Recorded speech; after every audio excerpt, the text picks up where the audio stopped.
살아계신 우리 아버지 하나님 감사합니다. Амьд бурхан бидний эцэг минь танд талархаж байна. 세상은 요란하고 시끄럽지만 하나님 우리에게 자유하는 마음을 주시고 또 평안을 주셔서 하나님의 말씀을 배우고 하나님을 섬길 수 있는 은혜를 주신 거 감사합니다. Үнэхээр энэ дэлхийн ертөнцид заав чөлөөгүй амьдрдаг боловч та бидэнд өөрөө сүнсний эрх чөлөөг өгч бидний эрх чөлөөтэй байлгаж байгаа талархаж байна. 이제 겨울이 지나가고 따뜻한 날들이 찾아와서 이제 더워지는 그러한 계절이 다가왔습니다. Хүйтэн өвөл өнгөрч дулаан цаг агаар уур амьсгалтай болж биднэрт сайхан өдрүүд ирж байна. 이처럼 우리의 신앙에도 얼어붙었던 신앙이 다 풀리고 녹아져서 따뜻한 날을 맞이할 수 있도록 하나님 인도하시옵소서. Яг үүнтэй адил бид нар ч гэсэн бидний итгэл ч гэсэн хөлдөө хүнд харанхуй итгэлээс бид нар чөлөөлөгдөд таслаач. 이 시간에 말씀을 증거하는 부족한 종과 또 공부하는 모든 학생들이 피차에 은혜 받게 하시고 Энэ цаг мөчид зааж байгаа бололоод бас үгийг сонсож байгаа оюутнууд бүгдээрээ таны үгээр дамжуулан нэгүслийг авч 통역하는 세계의 입술을 붙들어 주셔서 진리의 말씀을 바로 증거할 수 있도록 도와주시옵소서. орчуулж байгаа орчуулагчийн аамыг гэсэн та өөрөө удирдах үнний үгийг тунхаглаж чадхад та туслаач. 예수님의 이름으로 기도하옵나이다. 예수님 нэрээр залбирлаа. 아멘. 아멘. 자, 우리가 지난번에는 19장까지 말씀을 배웠습니다. За бид нар өнгөрсөн удаа 15 дугаар бүлэг хүртэл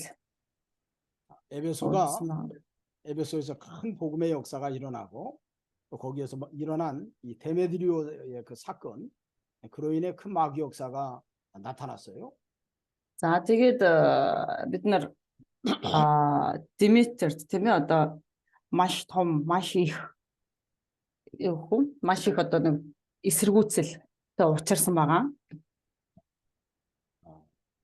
그렇지만 하나님께서 특별히 이렇게 역사해서 그런 위기 가운데서도 어찌 보면 그 총독이 좀 도와줬다고 볼 수 있습니다. Гэхдээ бурхан энэ хүнд хэцүү нөхцөл байдлаас хүртэл тийм ээ тусалж аварсан. Энэ байдал дээр магадгүй тийм ээ тэр хотын одоо захирагч тусалсан гэж бид нар бас харж болно.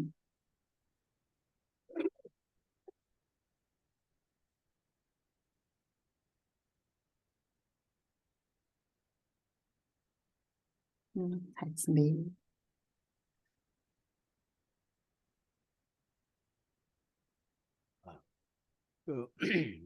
그래서 하나님의 구원 역사를 마귀 역사가 일어나도 막을 수 없다고 하는 것을 객관적인 어떤 사실로 좀 보여준 겁니다. 객관적인 일들로.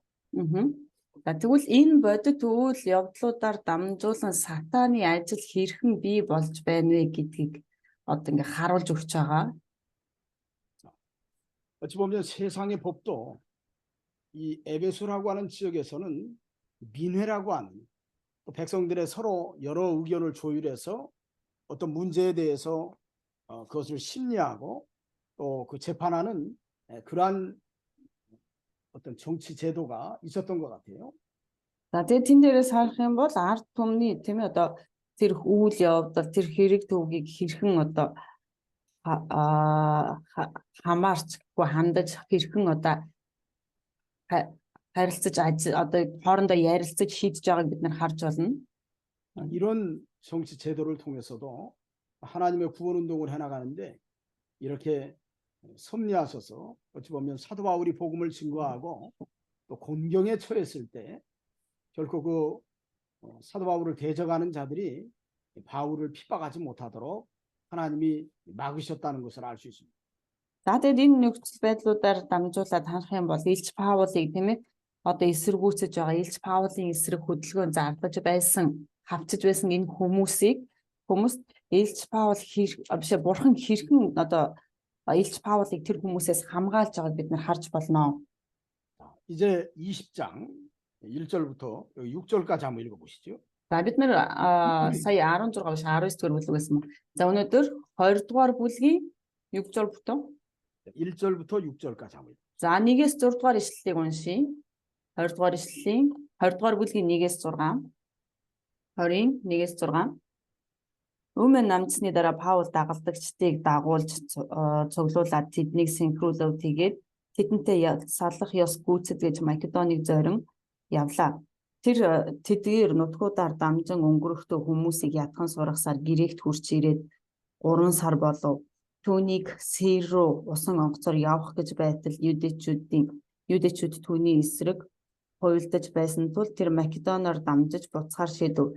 Түүнийг Брайн, Пирийн хүү Сопатер, Тесалоникийн Артистарх, Секунд болон Дебрийн Гайос, Тимот болон Азийн туухыг Трофим нар дагалдаж явв. Гэвч тэд төрүүлэн яваад биднийг Троид хүлээж байлаа. Бид эсгээгүй талхны баярын өдрүүдийн дараа Филиппогоос тэнгисээр 5 өдрийн дотор Троид тэдэн дээр ирж тэнд бид 7 хоног байваа. 에베소의 이 소동 이후에 사도 바울이 어떤 걸음을 걸어갔는지 여기 기록이 되어 있습니다. За Эфест болсон үйл явдлын дараа тийм ээ одоо хэрхэн одоо тэр цаашаа явсан талаар одоо бичсэн байна. 결과적으로 사도 바울이 목적지는 드로아인데 에베소에서 이제 드로아까지 그 가는 과정의 모습이 여기 기록이 되어 있어요. За Паулийн хувьд очих газар гэх юм уу тийм ээ очихоор товсон газар нь бол одоо Трой байсан. Гэвч одоо тэр Тройд хүрэхийн тулд ямар арга замаар явах нь одоо өөр одоо байсан байгаа. 여기 1절 말씀에 사도 바울이 제자들을 불러서 권면한 후에 작별하고 떠나 마게도냐로 갔다고 그랬습니다. За тэгээ энэ дээр харах юм бол Өмнө намцны дараа тийм ээ Паул дагалдагчдаа дуудаж цуглуулад тэднийг синхруулээд тэгээд тэдэнтэй салах явц гүйцэтгээд Македоныг зорин явлаа гэсэн байгаа нэгдүгээр эшлэл дээр. 사도 바울이 여기 3년 6개월 동안이나 에베소에서 말씀을 증거했어요. Илч Паул 3 жил 6 сарын турш одоо Эфест тийм ээ өөрийн үгийг тунхаглаж дамжуулсан байна. 여기에서 오랫동안 이렇게 말씀을 증거할 때 큰 역사가 나타났습니다. Энэ хугацаанд олон жилийн турш тийм ээ одоо мэдээж энэ олон жилийн хугацаанд үгийг дамжуулахад янз бүрийн үйл явдлууд одоо болж тохиолдож байсан.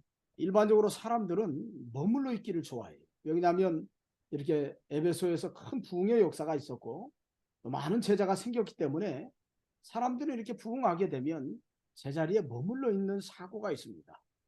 За тэгэд мэдээж одоо юу гэдэг энэ тэр газар яагаад удах болсон бэ гэд. Тинчээ тийм ээ олон хүмүүс үгийг сонсож олон тэр дагалдагч нартай болоод олон тинчээ итгэгч нартай болоод ингээд сэргэлт болоод ирэхэд сэргэлттэй байх үед тинчээ хэсэг хугацаанд байхаас өөр арга байдаггүй. 그렇지만은 여기 사도 바울은 머물러 있는 사람이 아니라 때가 되면 또 다른 곳으로 이동해 가는 사람이에요. Гэтэл Илч Паулийн хувьд харах юм бол тэр байнгын нэг газараа ингээд тогтмол байдаг нэг юм биш тийм ээ. Тэр цаг нь болох юм бол тогтсон хугацаанд болох юм бол заавал явдаг. Тэр газараа орхиод нөгөөний газар руу явдаг нэг юм байна. 그게 사도행전의 역사입니다. Энэ бол үйлсийн одоо үйлс дээрх одоо үйл явдал. 우리가 어느 곳에서 큰 부흥의 역사가 일어나면 또 다른 곳에 가서 아직 복음을 듣지 못한 사람들을 주 앞으로 인도하는 것. 그것이 우리가 어찌 보면 그리스도인으로서 하나님을 바르게 섬기고 사명을 바르게 감당하는 자세라고 할 수 있어요. За тэгвэл энэ маань бидний хувьд бол тийм ээ бид нар Бурхны өмнө Христэд итгэгч нарыг хэрхэн удирдах вэ? 그래서 사도 바울도 에베소에서 이제 사역을 마무리할 때 그곳에 있는 성도들을 불러서 권면을 합니다.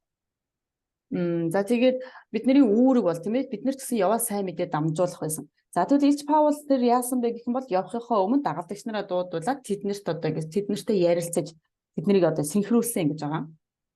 여기 권면하는 내용이 저 뒤에 보면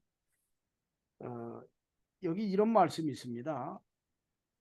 여기 22절부터 이렇게 쭉 그 아래 내용이 권면하는 사도 바울이 에베소에 있는 장로들을 불러다가 권면하는 내용이에요. За тэгвэл 22 дугаар ишлэлээс хойш харах юм бол тийм ээ Илч Паулын тэр дагалдагч нараа тэр Эфест үлдсэн дагалдагч нар Эфест үлдсэн тэр ахтагчдыг одоо синхруулсан нөгөө тэр дагалдагч нартай хэлж ярьсан одоо үгс нь энэ одоо 22 дугаар ишлэлээс хойш гарч байгаа. 권면의 내용의 핵심이 뭐냐면 자신은 성령의 인도를 따라서 사는 사람이라는 것을 증거를 합니다. За ерөөсөө л тэр одоо гол хэлсэн зүйлсийн гол утга учир нь юу байсан бэ гэвэл тэр өөрөө ариун сүнсний удирдлагын дагуу явдаг хүн гэдгээ л одоо хэлж байгаа. 성령께서 어느 곳으로 인도하시든지 그 인도하는 곳에 가서 복음을 증거했다는 겁니다. Ариун сүнс хаашаа удирдан яг тийшээ нь явж одоо сайн мэдээг дамжуулдаг гэж хэлж байгаа. 자, 그러면서 사도 바울이 요 26절에 보면은 모든 사람의 피에 대해서 내가 깨끗하다라는 표현을 통해서 자신이 어떠한 중심을 가지고 그 사역하는 곳에서 사역을 했는지를 증거를 해요. За тэгсэн 26 дугаар ишлэл дээр харах юм бол тиймээс би бүх хүмүүсийн цусны буруугүй гэдгийг би та нарт энэ өдөр гэрчлэх болно гэж. За тэгвэл Паул энэ ишлэлээр дамжуулан өөрөө ямар нөхцөл байдал, ямар сэтгэлийн байдалтайгаар тэр сайн мэдээ дамжуулж байсан бэ гэдгийг нь эндээс харагдаж байна. 그래서 27절에는 내가 꺼리지 않고 하나님의 뜻을 다 여러분들에게 전하였다. 이런 표현을 합니다. За тэгээд учир нь би Бурхны бүхэл төлөвлөгөөг та нарт мэдүүлэхээс зайлсхийсэн нь огт үгүй билээ гэж байгаа. 꺼리지 않았다는 것은 뭐냐면 사람들에 대해서 골라서 전도하는 것이 아니라 차별하지 않고 어떤 사람이든지 간에 그들에게 복음을 증거했다는 것을 알 수 있어요. За тэгвэл энэ дээр зайлсхийсэн нь огт үгүй билээ гэж. За тэгвэл эндээс харах юм бол энэ нь юу хэлээд байна вэ гэвэл хин нэгнийг ялгаж тийм ээ хинт сайн мэдээ түгээх үү хинд энэ Бурхны үгийг дамжуулах вэ гэж одоо ялгаж хандсан юм бол бишээ гэж хэлж байна. 사도 바울이 이렇게 말하는 것은 너희들도 모든 사람에 대해서 꺼리지 말고 복음을 증거하라는 당부의 메시지죠. За тэгвэл Илч Паул энэгээр дамжуулан юу хэлэх гээд байна вэ гэвэл та нар ч гэсэн тийм ээ хин нэгнээс зайлсхийлгүйгээр хин нэгнийг ялгуурлалгүйгээр сайн мэдээг дамжуулаарай гэж хэлж байгаа. 그리고 28절부터 여기 30절까지 보면 교회 안에 이리들이 찾아올 것이라고 하는 것도 경고를 합니다. За тэгээд 28-аас 30 дугаар ишлэл дээр харах юм бол энэ чуулган дотор хүртэл одоо хоньны ярьсан өмөрсөн одоо чоннууд орж ирнэ гэж хэлж байгаа. 이리가 뭐죠? Чон. 양을 잡아먹는 이리들. Чон бол одоо хоньныг иддэг тийм ээ. 교회 안에 거짓된 자들이 많이 들어올 것을 이야기합니다. За тэгээд энүүгээр дамжуулан чуулган дотор олон худал хуурмаг хүмүүс орж ирнэ гэдгийг хэлж байгаа. 그래서 사도 바울이 31절에 보면 그래서 그 양떼를 지키기 위해서 밤낮으로 그들을 훈계하면서 가르치고 양육했다라고 얘기합니다. За тийм учраас одоо 30절부터 이하에 보면 За 31-ээс хойш харах юм бол ийм одоо өдрүүд тийм ээ ийм одоо чорнуудаас хамгаалахын тулд өдөр шөнөгүй би нулимс унган тийм ээ энэ хүмүүст одоо зааж сургаж байсан гэж хэлж байгаа. 그러면서 33절 이후에는 자기 자신이 그 사역을 행할 때 자기가 자비량 일에서 사역을 하면서 모든 사람들에게 폐를 끼치지 않고 모든 사람들에게 모범을 보였다라고 이야기를 해요. За тэгээ 33-аас хойш ишлэл дээр харах юм бол тэр юу ч хэлж байгаа нь энэ өөрөө хийж байгаа энэ ажилдаа энэ үйлчлэлдээ хин нэгнийг тийм ээ одоо хин нэгэнд дарамт болохгүй тулд өөрөө хөдөлмөрлөж өөрөө олсон мөнгөөрөө одоо ингэ сайн мэдээ дамжуулдаг байсан гэдгийг тэр хэлж байгаа. 사도 바울이 에베소에서 이러한 것을 권면했습니다. За тэгвэл Эфес чуулганд Илч Паул эдгээр зүйлсийг хэлж ярьсан байна. 그리고 그곳을 떠나서 마게도냐로 갔다고 그랬어요. За тэгээд тэндээс явж Македон руу явахаар болсон гэж байгаа. 또 그 마게도냐로 가서 그 지방으로 다녀가며 여러 말로 제자들에게 권하고 헬라에 이르렀다 그랬습니다. За тэгээд тэр Македон руу очоод тэдгээр нутгуудаар дамжин өнгөрөхдөө тэр хүмүүсийг ятхан сургасаар грект хурж ирсэн гэж 2 дугаар эшлэл дээр байна. 이 당시에 헬라는 오늘날로 한다고 하면 뭐 그리스죠. 그리스지만 이 Одоо бол грек. 헬라는 어떤 곳이냐면 그 당시에 아가야 지방, 아가야라고 하는 큰 도, 그 도를 헬라라고 합니다. 그 안에는 고린도 교회가 있어요. За тэгвэл тэр Ахай гэдэг том газар нутаг буюу тэр маань одоо грекийн газар нутагт хамаарагддаг бөгөөд тэр Ахай том хотод Коринт чуулган хүртэл тэр газар байсан байгаа. 사도 바울이 드로아까지 가려고 하는 그 목적지를 세워놓고 가는 과정 중에 자기가 지금까지 복음을 증거하면서 또 제자들이 생겨난 곳에 계속해서 들리면서 그들을 권면하고 그들에게 말씀을 다시금 견고히 서도록 가르쳤다고 하는 것을 알 수 있어요. За тэгээд эндээс харах юм бол тэр зөвхөн тэр Трой гэдэг газар руу явахын тулд тийм ээ олон газар нутгуудаар дайрч байгаа. Энэ ингэж явахтаа хүртэл тэр одоо сайн мэдээг дамжуулсаар явсан. 사도 바울이 이 아가야 지방 헬라에서는 석 달 동안 머물렀습니다. За тэгээд Ахай нутаг дэвсгэр буюу одоо энэ манайхнаар ойлголтоор хэлэх юм бол Ахай газар нутаг гэдэг манай баруун бүсийн аймаг гэдэг шиг ийм ингэж одоо бүс одоо хэд нутагшилж хийж байгаа. 석 달 За 동안 тэгвэл тэр 머물렀다는 газар 3 сар орчим болсон. 석 달 동안 머물렀다는 것은 아가야 지방이 상당히 큰 지방이에요. 그러니까 여러분들이 혹시라도 신학 시대 그 지도를 좀 볼 수 있으면 교회 그 지도를 보면 아가야 지방이 얼마나 큰가를 알 수 있어요. За тэгээд та нар магадгүй хэрвээ тийм ээ одоо чуулганы түүхийн үеийн одоо чуулганы үеийн тэр газрын зургийг харах юм бол Ахайн газар нутаг гэдэг юм бол нэлийн том газар нутгийг хамарсан байгаа. 석 달 동안 그곳에 있는 많은 제자들을 권면했다는 것을 알 수 있습니다. За тэгвэл энэ маш том газар нутаг байгаа учраас тийм ч 3 сарын турш тийм ээ тэр хүмүүсийг удирдах захирч байсан байна. 그리고 이제 배를 타고 시리아로 이제 가고자 했는데 유대인들이 자기를 해하려고 공모하는 것을 듣게 되었습니다. За тэгээд тэр түүнийг тийм ээ одоо Сир руу усан онгоцоор явах гэж байгааг мэдээд юудэчүүд түүнийг одоо түүний эсрэг хувилдаж байсан байгаа. 그래서 원래는 배 타고 가려고 그랬는데 시리아로 가려고 그랬는데 그 시리아에는 뭐가 있냐면 안디옥 교회가 있죠. 시리아 안디옥 교회. 처음 사도 바울이 복음을 증거했던 다메섹 윗지방에 있습니다. 거기 있었는데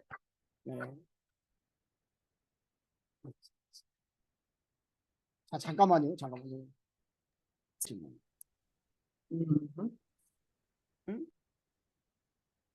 네. 자, 그래서 여기 보면 사도 바울이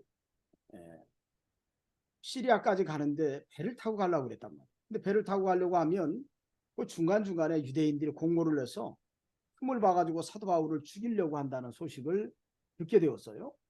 За тэгээд Сир руу явах гэж байсан тийм ээ Илч Паул заваар. Гэтэл Сирт нь хэн байдгаа юм бол одоо Сирийн Антиох чуулган байгаа. Гэтэл тэр Сир руу явах зам одоо усан онгоцоор явхад одоо хуйлдаан очих газар болгонд нь одоо хуйлдаан бий болж байсан. 그래서 이제 사도 바울이 일정을 좀 바꿨습니다. За тийм учраас Илч Паул одоо ажил явах одоо юу гэдэг хөтөлбөртөө өөрчлөлт оруулсан маршруттай. 그래서 육지 이제 마게도냐로 돌아가지고 이제 빌립보까지 가서 거기서 배를 타고 드로아까지 가는 거예요. За тэгээд тэгэнгүүт тэр одоо болоод тийм ээ одоо Македоноор дамжиж явахаар шийдээд одоо тэр явсан байгаа. 자, 그렇게 해서 돌아가게 되면 아마도 유대인들이 공모했던 그 위기에서 벗어날 수 있었던 것 같습니다. Магадгүй ингэж явах юм бол юудэчүүдийн тийм ээ одоо өмнө нь хуйлдаанаас одоо зургдах боломжтой байсан юм шиг байна. 우리가 여기서 하나 지혜를 하나 발견하는 것도 좋아요. За бид нар эндээс бас нэг зүйлийг сурч авахд босгоно тийм ээ. 우리가 맹목적인 신앙을 가지고 하나님의 일을 하는 게 아닙니다. За бид нар ерөөсөө одоо юу гэдгийг шууд тэгнэ гэсэн бол тэгж зүтгэдэг тийм ээ. Тэгж одоо зүтгэж итгэлийн амьдралаар амьдрах биш. 이게 무슨 말이냐면 우리가 하나님이 우리 하나님이다 하면서 용감해 가지고 뭐 누가 죽이려고 하든지 말든지 간에 난 밀고 나간다 불도저처럼 하면서 용감하게 덤벼드는 사람이 있어요. 또 이 부흥사들 중에 그렇게 사람들의 마음을 갖다가 충동질하는 사람들이 있습니다. 그렇게 하는 게 아니에요. За тэгвэл энэ маань юу гэсэн үг юм бэ гэх юм бол одоо юу гэдэг би бурхны сайн мэдээ түгэж байгаа чи ямар амаатай бурхан өөрөө намайг хамгаална гэл тийм ээ. Ямар ч одоо юу гэдэг өөрийн гэсэн бодолгүйгээр одоо урагшилдаг. Ямар хамаатай би тэгхэл тэгнэ ингэн гэж ерөөс өөр арга одоо бодохгүйгээр ерөөсөө л нүдэн анаал зүгээр улаан цагаан гүжүүдээр зүтгэдэг ийм бас байж болохгүй гэсэн үг байна.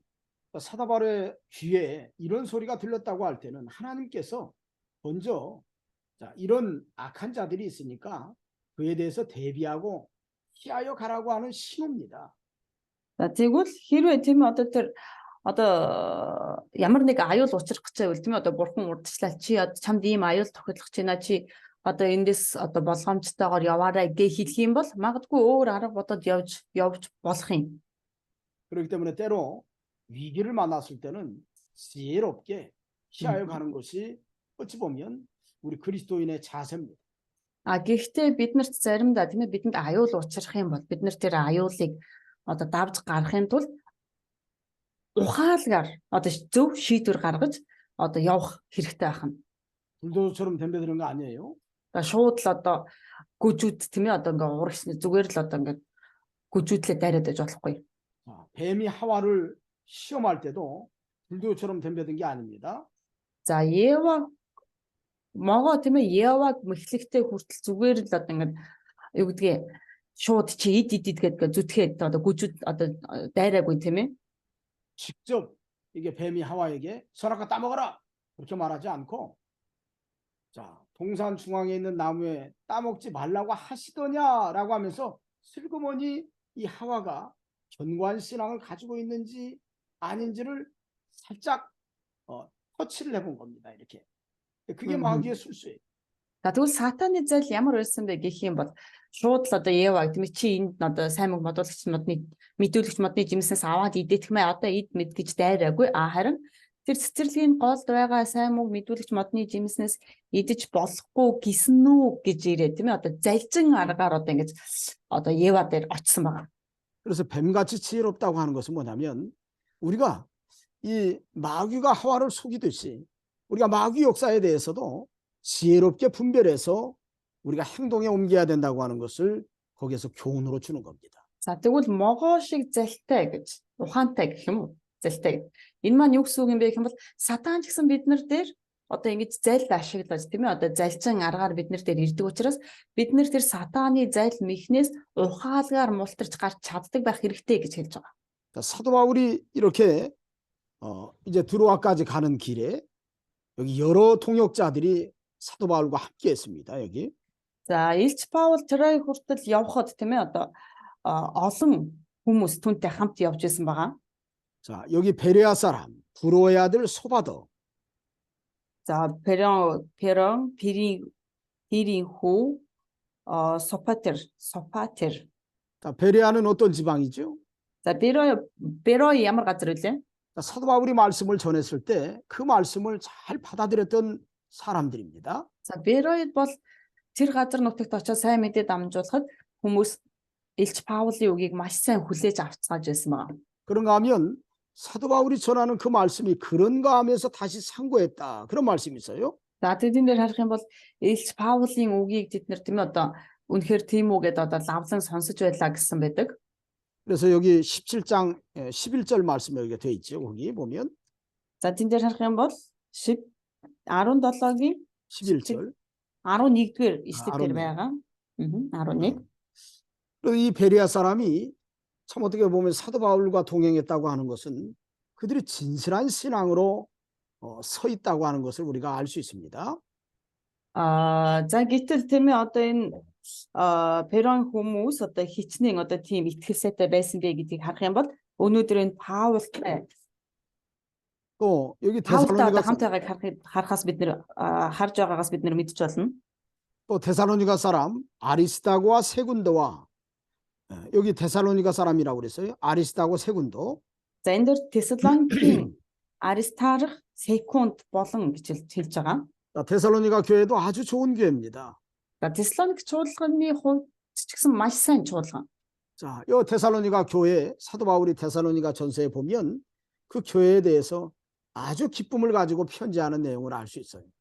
Тэгээд Теsalоник чуулган дээр чуулганы тухай харах юм бол Теsalоникт бичсэн тэр загтлыг уншихад Илч Паул маш их баяртай тийм ээ одоо сайхан гэх юм уу одоо тэр сэтгэл сай таатаагаар одоо бичсэн загтлыг бид харж болно. 사도 바울이 데살로니가전서 1장 5절에 보면 데살로니가 교회를 세울 때 말로만 하는 것이 아니라고 얘기합니다. За тэгээд Теслоникийн 1:5, 1-р Теслоникийн 1:5 дээр харах юм бол тийш очихдоо зөвхөн үгээр очив биш ээ гэж хэлдэг. 자, 능력과 성령과 큰 확신으로 되었다. 그런 말을 하는 게 있어요. За хүч болоод мэрэгүн ухаан хүч болон одоо ариун сүнс хийгээд мэрэгүн ухаанаар очисон гэж хэлдэг. 그러면서 우리가 너희 가운데 어떠한 사람이 된 것은 너희가 아는 바와 같다 한 거 보니까 실제로 사도 바울이 그들 앞에서 모범적인 모습으로 그들을 인도했다는 걸 알 수 있습니다. За тэгээд энд юу гэж хэлж байна вэ гэх юм бол тэрсэн та нарын дунд чинь ямар байсныг та нар мэднэ гэж. Энэ ишлэлээс харахад л Илч Паул тэр Теслоникчуудын дунд байхдаа ямар үлгэр жишээ болж байсан бэ гэдгийг бид нэр харж болох юм. 자, 그 모습을 여기 데살로니가 사람들은 갖고 있어요. 여기 아리스다고나 세군도라고 하는 사람은 그러한 사도 바울의 모습을 통해 능력을 얻고 또 변화된 사람이다. 이런 사람이 사도 바울과 동역했다는 거, 사도 바울에게 큰 일꾼이 생긴 것이죠. За тэгвэл эндээс харахад л тийм ээ одоо энэ Тессалоникийн Аристарх болон Секунд энэ хоёр бол ерөөсөө л тэр одоо үлгэр жишээ болсон Паулаас суралцсан тийм ээ ийм одоо хүмүүс байх нэ гэж бид нар харж байна. 자, 이 1차 선교 지형에서 이 더베라고 하는 지역이 있는데 그 더베라고 하는 사람에서도 가이오와 또 디모데, 아시아 사람 두기오와 드로비모라 이런 사람들이 사도 바울과 같이 동행했습니다. За тэгвэл тэр Дерб гэж тийм ээ Дербийн Гайос, Тимот болон Азийн туухыг Тропим нар одоо дагалдаж явж байв гэж. Түлийн сүүлийн хэсэг хүмүүс маань тэр сайн мэдээний ихний аяны үед одоо тэр үед одоо тийм ээ тэндээ сайн мэдээ Дебрээс сайн мэдээ сонссон хүн болсон. 자, 이 사람들이 자, 아시아까지 가는 길에 동행했는데 이 사람들이 먼저 드로아에 가 있었다는 걸 알 수 있습니다. 5절에 보니까. За тэгвэл эдгээр тийм ээ Аз хүртэл явхад хамтарсан бөгөөд 5 дугаар ишлэл дээрээс харах юм бол тэд нар эхлээд төрүүлээд Теройд очоод хүлээж исэн байна. 자, 사도 바울과 여기 다른 동역자들은 무교절 후에, 무교절 후라고 하니까 어째 6월절 전날이 무교절 날입니다. 정월 15일인데 그 무교절 후에 필리포에서 배로 떠나가지고 닷새 만에 드로아에 있는 그들에게 가서 1회를 머물렀다고 그랬어요. 6절에 보니까. За тэгвэл 6 дугаар эшлэл дээр харах юм бол бид эсгээгүй талхны баярын өдрүүдийн дараа Филиппойгоос тэнгисээр 5 өдрийн дотор Троид тэдэн дээр ирж тэнд бид 7 хоног байваа гэж хэлж байгаа. 자, 여기 6절 말씀이 우리가 생각해 봐야 될 말씀입니다. За 6 дугаар эшлэлд маань бол бидний маш сайн бодох ёстой тийм ээ одоо маш сайн бодож тунгаах ёстой эшлэл байгаа. 여기 사도 바울이 무교절 후에라는 이 단어를 썼을 때 그 이방 사람들에게도 무교절이라고 하는 것이 이미 어떤 날인지를 깨우쳐주고 그들에게 각인이 되었다고 하는 것을 우리가 읽어볼 수 있어요. За тэгвэл энэ эсгээгүй талхны баяр гэдэг маань ямар баяр вэ гэдгийг тийм ээ бид нэр илүү бодож энэ одоо 각인이 뭐냐면 네. 머릿속에 기억이 돼 있다는 거예요. Энэ баяр маань ямар баяр болохыг тийм ээ эднэр санаж бас одоо тэмдэглэл санаж байгаа нь одоо эднэр дээр одоо юу гэдэг эднэрээс одоо харахад илэрхий харагдаж байгаа. 무교절 후에 필리포에서 배로 떠나 닷새 만에 드로아에 갔다고 하는 것은 뭐냐면 사도 바울이 무교절 후에도 무교절 전부터 필리포에 있었다고 하는 것을 알 수 있습니다. За тэгвэл эндээс харахад тийм ээ Илч Паул эсгээгүй талхны баярын өдрүүдийн дараа. Тэгвэл энэ эсгээгүй талхны баярын өмнө хүртэл юу вэ? Тэр Филиппойд Илч Паул байсан гэдгийг бид нар харж болох нь. 자, 필리포라고 하는 지방이 어떤 지방이에요? За тэгвэл Филиппой гэж ямар газар нутаг вэ? 사도 바울이 이 마게도냐 어찌 보면 유럽으로 가서 처음으로 세운 교회가 필리포 교회입니다. За Филиппой чуулган бол ерөөсөө Илч Паул Европ руу очоод одоо Македонд тийм ээ хамгийн анх бий болгосон чуулган нь Филиппой чуулган байна. 거기에 가면 누가 있죠? За тэгвэл тэнцээ хэн байгаа вэ? Тэнд очиход 루디아가 있고 Лудия. 그 가족이 있고요. Лудия болон Лудиагийн гэр бүл байгаа тийм ээ. 필리포 감옥의 간수, 또 네. 그 감옥에 갇혔던 죄수들. 자, 이런 사람들이 예수를 믿고 변화되었어요. За тэгвэл бас тэр Лудия болон тийм ээ одоо тэдний гэр бүл. За тэрнээс гадна нөгөө шоронд хоригдож байхад одоо аврагдсан харгалзагчийн гэр бүл. За тэгээ шоронд байсан тэр юу гэх юм хоригдлууд хүртэл тэнцээ байсан байгаа. 그들과 같이 무교절까지 지켰다고 하는 걸 알 수 있습니다. Тэд нартай хүртэл хамтдаа тийм ээ энэ эсгээгүй талхны баярыг тэмдэглэсэн гэдгийг бид нар харж болно. 그것을 뭘 의미할까요? Энэ маань одоо юуг илэрхийлж байна вэ? 자, 이게 처음 열매 아닙니까? Энэ бол түүний анхны үр жимс тийм үү? 유럽에 처음으로 복음이 증거되어서 그들이 예수님의 제자가 되었어요. 어찌 보면 유월절 어린 양 되신 예수 그리스도가 첫 열매로 그들에게 다가갔는데 사도 바울은 그러한 특별한 의미가 있어서 무교절에 그곳에서 그들과 같이 있었다고 하는 걸 알 수 있습니다. За тэгвэл тэр одоо бид нар түрүүн яриад өнгөрсөн шүү дээ. Одоо энэ баярын тухай ойлголт энэ одоо хүмүүсийн толгоонд нь үлдсэн байгаа гэж. Энэ баярыг тэмдэглэхийн тулд тийм ээ одоо эхлээд дээгүүр өнгөрөх баяр болоод тэрний дараа дуусаад эсгээгүй талхны баяр үргэлжилдэг. Энэ баярыг хамтдаа тэмдэглэхийн тулд Илч Паул тэр Македонд одоо Филиппой чуулганыханд хамт үлдсэн байгаа. 자, 무교절이라고 하는 건 누룩 없는 떡을 먹는다고 해서 무교절입니다. За тэгвэл эсгээгүй талхны баяр гэдэг маань юу юм бэ гэх юм бол ямар ч эсгэгч тэр хөөлт байхгүй учраас одоо хөөлтгүй учраас одоо эсгээгүй талхны баяр гэж байгаа. 자, 무교절을 의미하는 게 뭘까요? За тэгвэл эсгээгүй талхны баяр маань юуг бэлэгдэж байгаа вэ? 자, 아시는 분 얘기해 보세요. 무교절이 의미하는 게 뭐예요? За юуг илэрхийлж байна вэ? Мэдж байгаа хүн байна уу? мэдгүй ингээл та одоо юу гэдэг 내가 이게 설명을 했지만 무교절이 뭔지를 모르면 아무 소용이 없어요. 자, 무교절이 의미하는 게 뭐예요? За эсгээгүй талхны баяр юуг биелэгддэг вэ? 자, 무교절 다음 날이 유월절입니다. 유월절은 예수님께서 우리의 죄를 대신 짊어지시고 십자가에서 죽어주시는 것을 우리를 대신해서 속죄해 주실 것을 상징하는 절기가 유월절이에요. За би сая хоёр баярынхаа байрлалыг нь солио хэлсэн байх шүү. Эхлээд эсгээгүй талхны баяр явсны дараа дээгүүр өнгөрөх баяр явдаг тийм үү? Дээгүүр өнгөрөх баяр маань болохоор Есүс Христийн цус одоо бидний төлөө уурсаж бид нарыг нүглээс аварна гэдгийг одоо биелэгдэж байгаа. Тэгвэл эсгээгүй талх нь юу юм бол?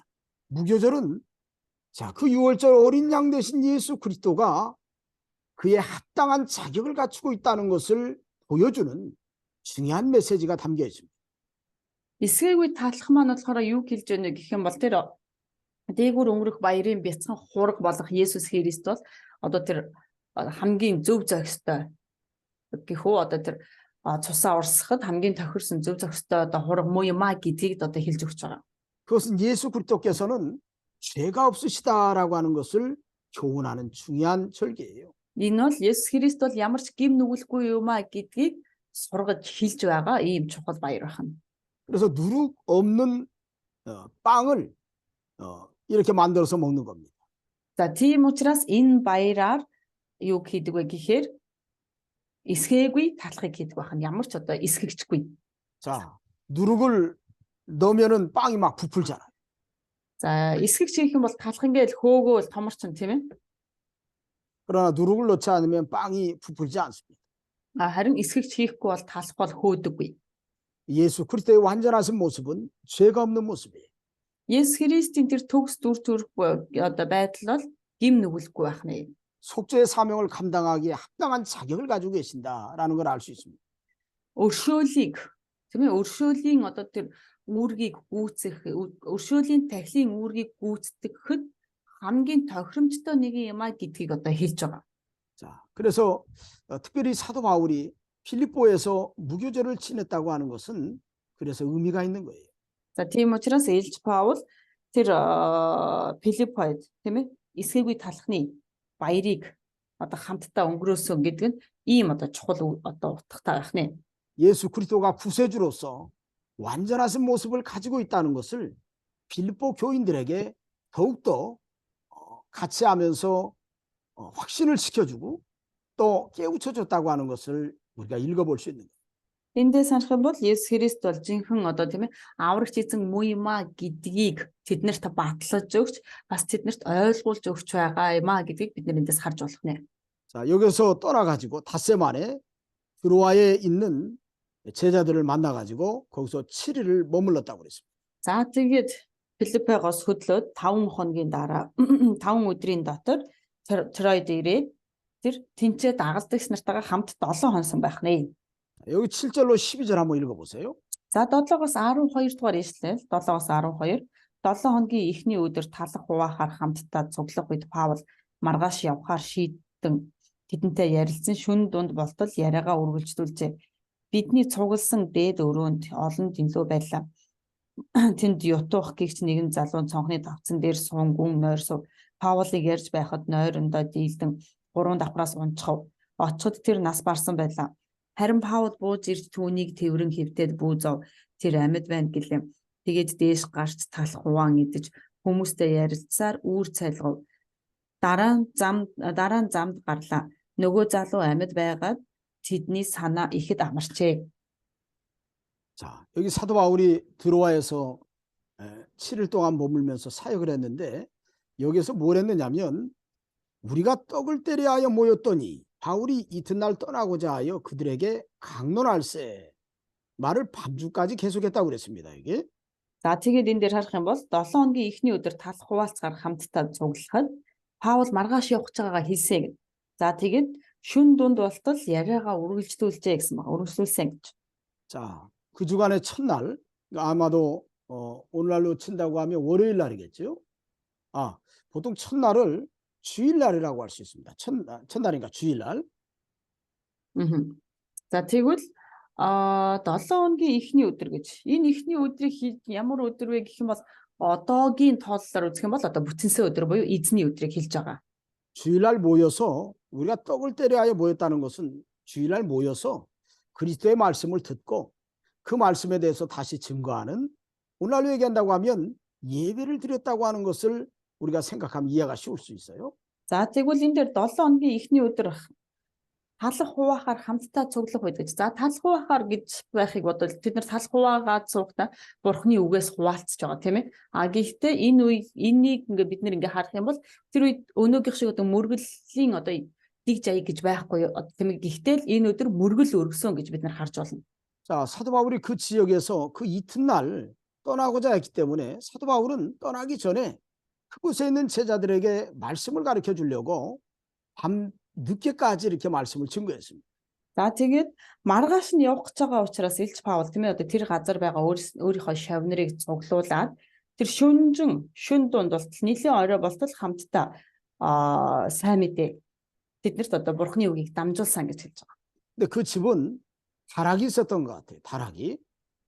За тэгээд эндээс харах юм бол тэр нь дээврийн өрөө байсан юм шиг байна.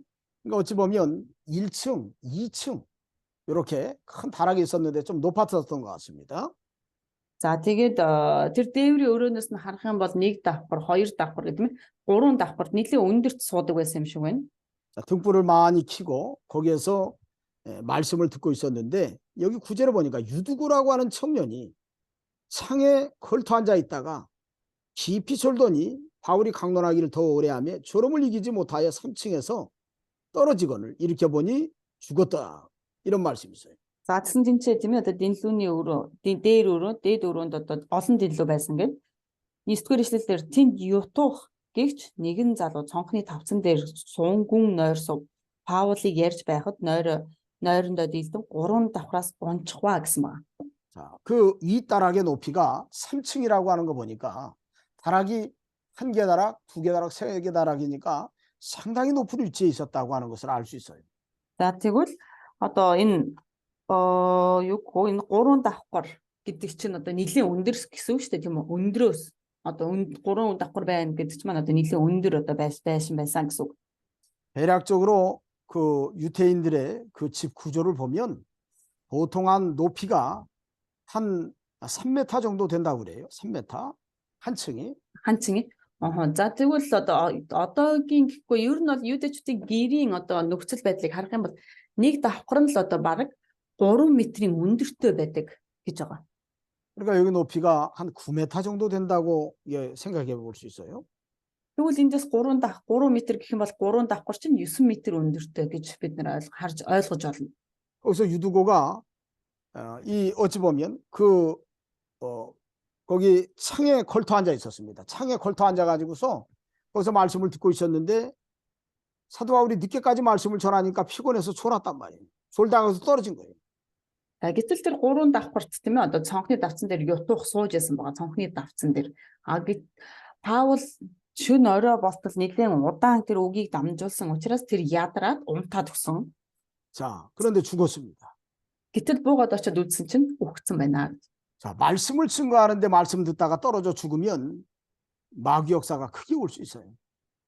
Хэрвээ үгийг сонсож байх тийм ээ үгийг сонсож байгаад унаад өгчихлээ гэх юм бол тэр үед сатаны ажил маш аимшигтайгаар тийм ээ ажиллах сатан маш их одоо аимшигтайгаар ажиллаа хийх боломжтой. 여기 자세히 나오지 않았지만 사도 바울이 가고자 하는 그 어떤 다음의 행선지라든지 사역의 방향에 때로는 지장을 줄 수가 있습니다. Энэ дээр одоо тодорхой байхгүй байгаа ч гэсэн тийм ээ магадгүй хэрвээ тэр хүн үхсэн бол сатан биш Паулийн явах гэж байгаа дараагийн ажил дараагийн төлөвлөгөөнд нь маш том саад болох магадлалтай байсан. 그만큼 큰 위기가 온 거예요. Тэр хэмжээний маш том аюул одоо учирсан гэсэн үг. 유두고 편에서 본다고 하면 이 청년이 말씀을 듣는 건 좋은데 창문에 걸터 앉았다라고 하는 거 보니까 방심부주의했다는 걸 알 수 있습니다. Ютуух гэдэг залуугийнх нь хувьд харах юм бол тэр үгийг сонсож байгаа нь сайн тийм үгийг сонсож байгаа нь сайн. Гэхдээ тэр сууж байгаа нөхцөл байдлын хувьд бол тэр ямар ч өөрийн аюулгүй байдалд анхаараагүй байх нэ. 두 번째로는 말씀을 듣는 태도가 불량했다 하는 걸 알 수 있어요. За тэгээд бас үгийг сонсож байгаа байдал нь хүртэл хангалтгүй гэж бид нар харж байна. 때로는 위험을 좀 내다보고 안에 들어가서 안전하게 말씀을 들을 생각하지 않고 위험하게 말씀을 들어서는 안 됩니다. За тийм учраас бид нар үгийг сонсож байхдаа хүртэл тийм ээ одоо маш боломжтой эхлээд өөрийн аюулгүй байдлаа хангаа дотор орж суух ч юм уу тий. Бас одоо үгэнд анхаарч байгаа байдлаа хүртэл бид нар илүү бас одоо нухацтай авч үзэх хэрэгтэй. 근데 이 위기에서 벗어나는 방법은 유두고가 살아남으면 돼요. Гэтэл энэ аюулаас тийм ээ одоо яавал одоо аятайхан асуудалгүй гарч мултарч чадахгүй гэх юм бол ютуух амьд байх хэрэгтэй. 근데 죽은 사람이 살아날 수 있나요? Гэтэл энэ дээр харсан чинь үхсэн гэсэн тийм ээ. 근데 사도 바울이 내려가서 그 위에 엎드려 그 몸을 안고 말하되 떠들지 말라 생명이 그에게 있다 하고 올라가 떡을 떼어 먹고 오랫동안 곧 날이 새기까지 이야기하고 떠났다. 그리고서 그 아래 보면 사람들이 살아난 청년을 데리고 가서 적지 않게 위로를 받았다. 이런 말씀이 있습니다. За тэгээд 9-р эшлэлийн тэр төгсгөл дээр очиход тэр нас барсан байлаа. Харин Паул буун ирж түүнийг тэрвэрэн хөвтөд өө санаа зов тэр амьд байна гэлээ. Тэгээд дээш гарч талах хуваан идэж хүмүүстэй ярилцаар үүр цайлгав дараа нь замд гарлаа. Нөгөө залуу амьд байгаад тэдний санаа ихэд амарчээ гэсэн. 어떻게 보면 사도 바울이 유두고에게 다가가서 그 청년을 붙들고 기도할 때 하나님이 이 유두고라고 하는 청년을 살려주신 겁니다. Магадгүй тийм ээ одоо ютуух дээр одоо газарт унаад өгцөн байхад тийм ээ ютуухыг очоод тэрвэрхтэн тийм ээ бурхан түүнийг аварсан амьдруулсан байхаа. 그로 인해서 오히려 그곳에 있는 사람들에게 위기가 오히려 더 큰 희망으로 더 큰 은혜로 주어졌다고 하는 것을 알 수 있습니다. Тийм учраас одоо харин эсэргээрээ тийм ээ бид нар тэр хэрвээ үхсэн бол Паулийн ажилд Паулийн одоо цаашдын үйлсэд нь маш том одоо саад учрах байсан гэдгийг бид нар мэдж явах хэрэгтэй байна. 그래서 올라가 떡을 떼어 먹고 오랫동안 날이 새기까지 이야기하고 떠났다라고 하는 것은 바로 그것을 반증하는 모습이에요. За тийм учраас энэ дээр 11-р эшлэлдэр тийм ээ дээшээ гарч тал хувааж идэж хүмүүстэй үүр цайтал ярилцваа гэж. За тэгээд энэ маань юу гэсэн үг вэ гэх юм бол ингэснээр тэр түүний одоо ажил цаашдын ажилд нь ямар нэгэн саад болохгүй гэдгийг бид нэр эндээс харж болж байгаа. 사도 바울을 통해서 다시금 살아난 것을 볼 때 하나님이 사도 바울과 함께 하시는구나. 사도 바울은 하나님이 세우신 참 종이구나. 그러한 확신을 가지고 더욱 그 자리에 있는 성도들이 바울과 더불어 더 큰 은혜를 나누었다고 하는 것을 알 수 있어요. Харин Паулаар дамжуулан тийм ээ тэр газарт байгаа хүмүүст саяны үйл явдлаар дамжуулан маш их ивэл авсан гэдгийг бид нар бас мэдж байна. 이처럼 때로는 위기가 전화위복이 되어서 오히려 더 큰 은혜로 남을 수도 있습니다. За тэгвэл харин энэ одоо аюулууд тийм ээ заримдаа биднэрт маш том ивэл нэгүсэл бас өгөх одоо боломжтой байх нь. 자, 그러기 위해서는 사도 바울과 같은 능력 있는 종이 돼야 되겠죠. Мэдээж тийхийн тулд энэ аюулыг тийм ээ ивэл өрөөл болгож өөрчилж чадахын тулд Илч Паултай адилхан хүч хүчтэй нэг тийм тийм ээ эзний бол байх хэрэгтэй. 13절부터 또 읽어보시자고요. 13절부터 여기 16절까지 한번 읽어보세요. За 13-аас 16 дугаар ишлэл. 13-аас 16 дугаар ишлэл. Харин бид усан онгоцоор Ас руу төрүүлэн очиж тэндээс Паулыг усан онгоцонд авах санаатай байв. Учир нь тэр үүнийг ингэж зохицуулан өөрөө тийшээ газраар явж очих санаатай байлаа. Тэр бидэнтэй Аст уулзахад нь бид түүнийг усан онгоцонд авч Митуленд ирэв. Тэндээс бид усан онгоцоор маргааш нь Хёсын орчимд хүрч дараачих нь өдөр Самосыг гатлан гарч удаах өдөр нь Милитэд ирэв. Паул боломжтой бол Пентекостийн өдөр Иерусалимд байх гэж яарч байсан тул Азад цаг алдахгүй тул үүднээс Эфесийг өнгөрч явхаар болжээ. 자, 여기 사도 바울이 үүднээс 자, 여기 밀레도까지 이제 항해를 하는데요. 자, 이 드로아에서 밀레도까지 가는 길에 여기 먼저 여기 다른 동역자들은 배로 태워서 보냈습니다. 여기 밀레도까지. За Милет рүү очихын тулд тийм ээ эхлээд тэр одоо өөр хамт одоо тэр дагалдагч нараа өөр хамтрагч нараа одоо эхлээд явуулсан байгаа усан онгоцоор явуулсан. 자, 여기 아수에서 만나기로 했던 것 같아요. 목적지는. За энэ дээр харах юм бол тэд нэр Троягоос хаана уулзахаар ярьсан бэ гэх юм бол Аст одоо уулзахаар тохирсон байгаа. 아소는 저쪽에 그 드로아에서 아소까지는 대략 한 32km 정도 걸린다고 그래요. За тэгвэл Ас хүртэл одоо 32 км одоо Троягоос одоо Ас хүртэл 32 км зарцуулагддаг болдгоо гэж хэлж байгаа. 다른 제자들은 배를 타고 먼저 보내고 자신은 걸어서 갔습니다. За 거기까지. тэр өөрөө тийм ээ тэр алхаж яваад харин бусад тэр дагалдагч явсан хамтарч явсан хүмүүсээ заваар явуулсан байна. 왜 걸어서 갔을까요? 사도 바울이. Илч Паул яагаад алхаж явсан бол? 왜 걸어서 갔을까? Юу гэж бодож чинь яагаад явсан бол? 자, 사도 바울이 내가 모든 사람의 피에 대해서 빚진 자다. 그런 말씀을 한 적이 있습니다. Илч Паул би бүхий л хүмүүсийн хувьд тийм ээ өөртөө би бүхий л хүмүүст өөртөө гэж хэлжсэн удаа байгаа.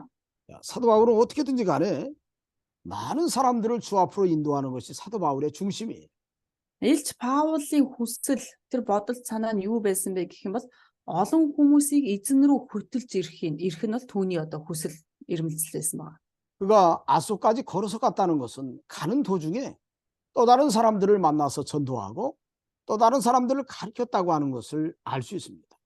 За тэр Ас хүртэл рүү алхаж явж байгааг нь харах юм бол түүний бодол санаа нь ямар байсан бэ гэвэл тэр Ас хүртэл очихдоо олон хүмүүст илүү олон хүмүүст яавал олон хүмүүст тийм сайн мэдээ дамжуулж болох вэ гэдэг үүднээс Ас хүртэл алхаж явсан байна.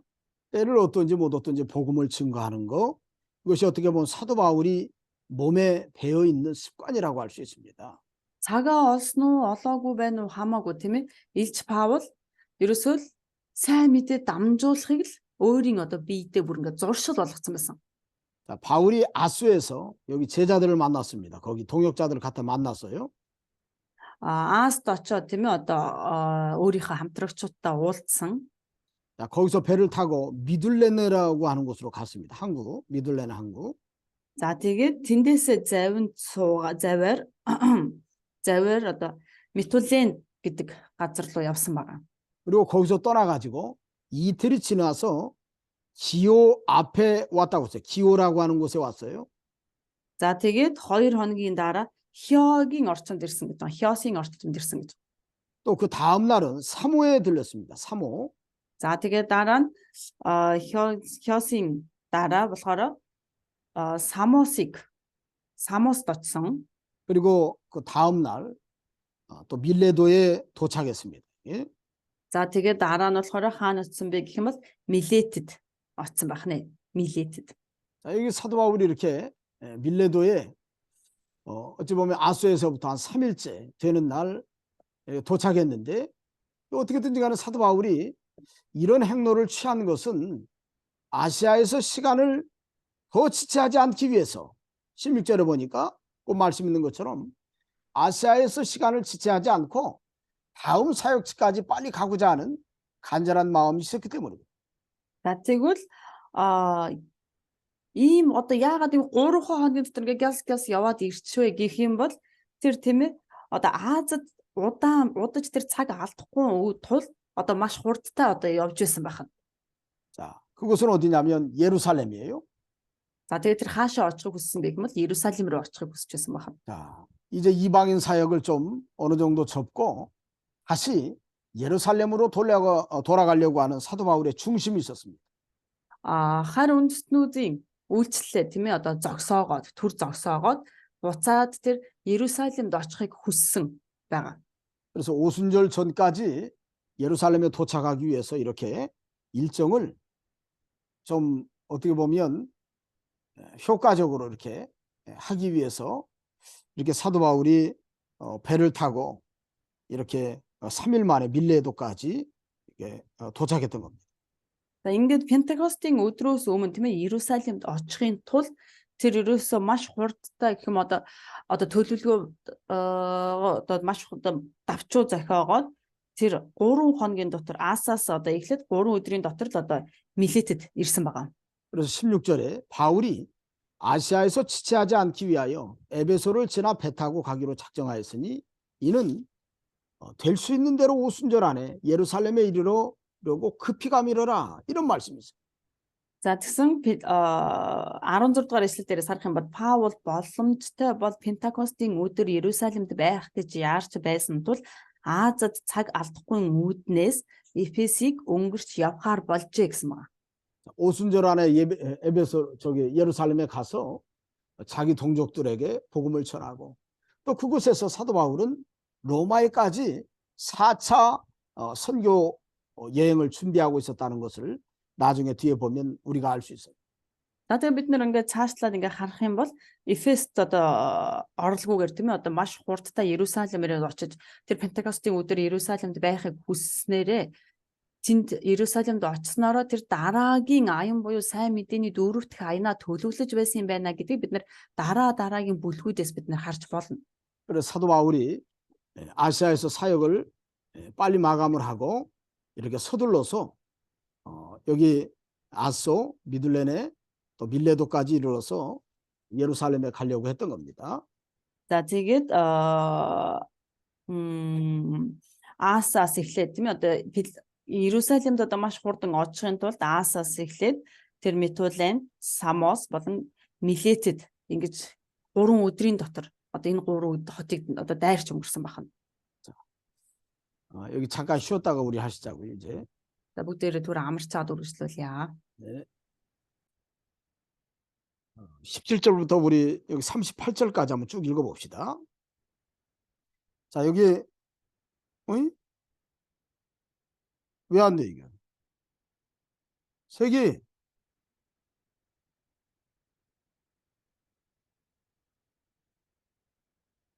음소거를 해제.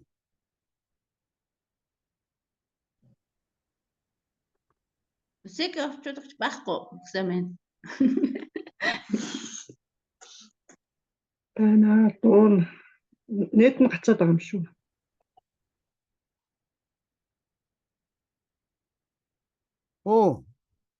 색이. Үсэг авч таны удлуу гарахгүй шүү. 자, 색이 왜 이렇게 안 들려, 이거?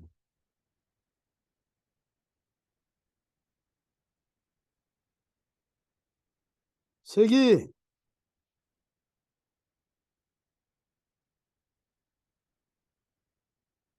어떻게 된 거야 이거? 색이 또 좀 갖고 와나. 색이 선생님 제가 여기 좀 나갔다 들어올게요. 어디를 나갔다 들어가? 여기 좀에서 왜?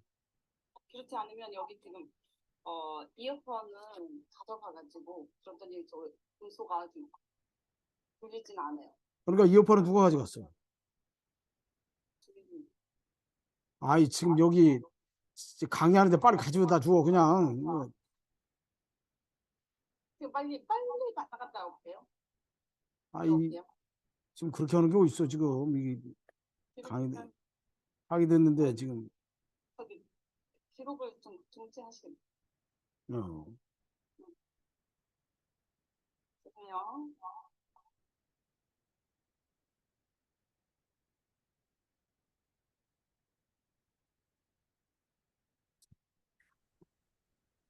지야 17-оос 30. 여기 이거 마지막 절까지 30절. 자, 17-оос дууссан. 자, 이번 시야. 시간에 좀 학생들이 좀 돌아가면서 읽도록 하자고. 쭉. За тэгвэл одоо оюутнууд уншия. оюутнуудаас 위에서부터 이제 강바트부터 시작해서 이제 쭉 돌아가면서 읽어요. тэгээ оюун ихч бодлоод мөн миндэ хоёрын юу н ажилтгүй тийм ээ, микрофон ажилтгүй тийм ээ.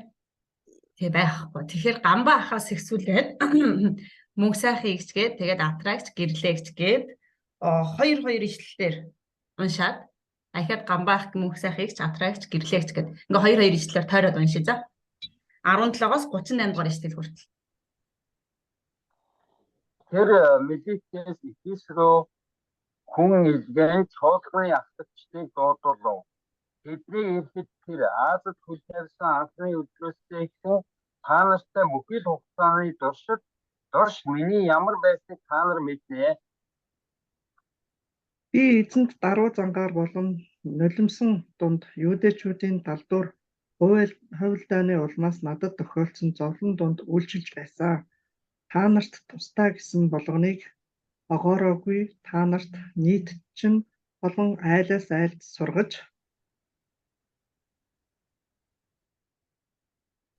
За атрагчсан бэ.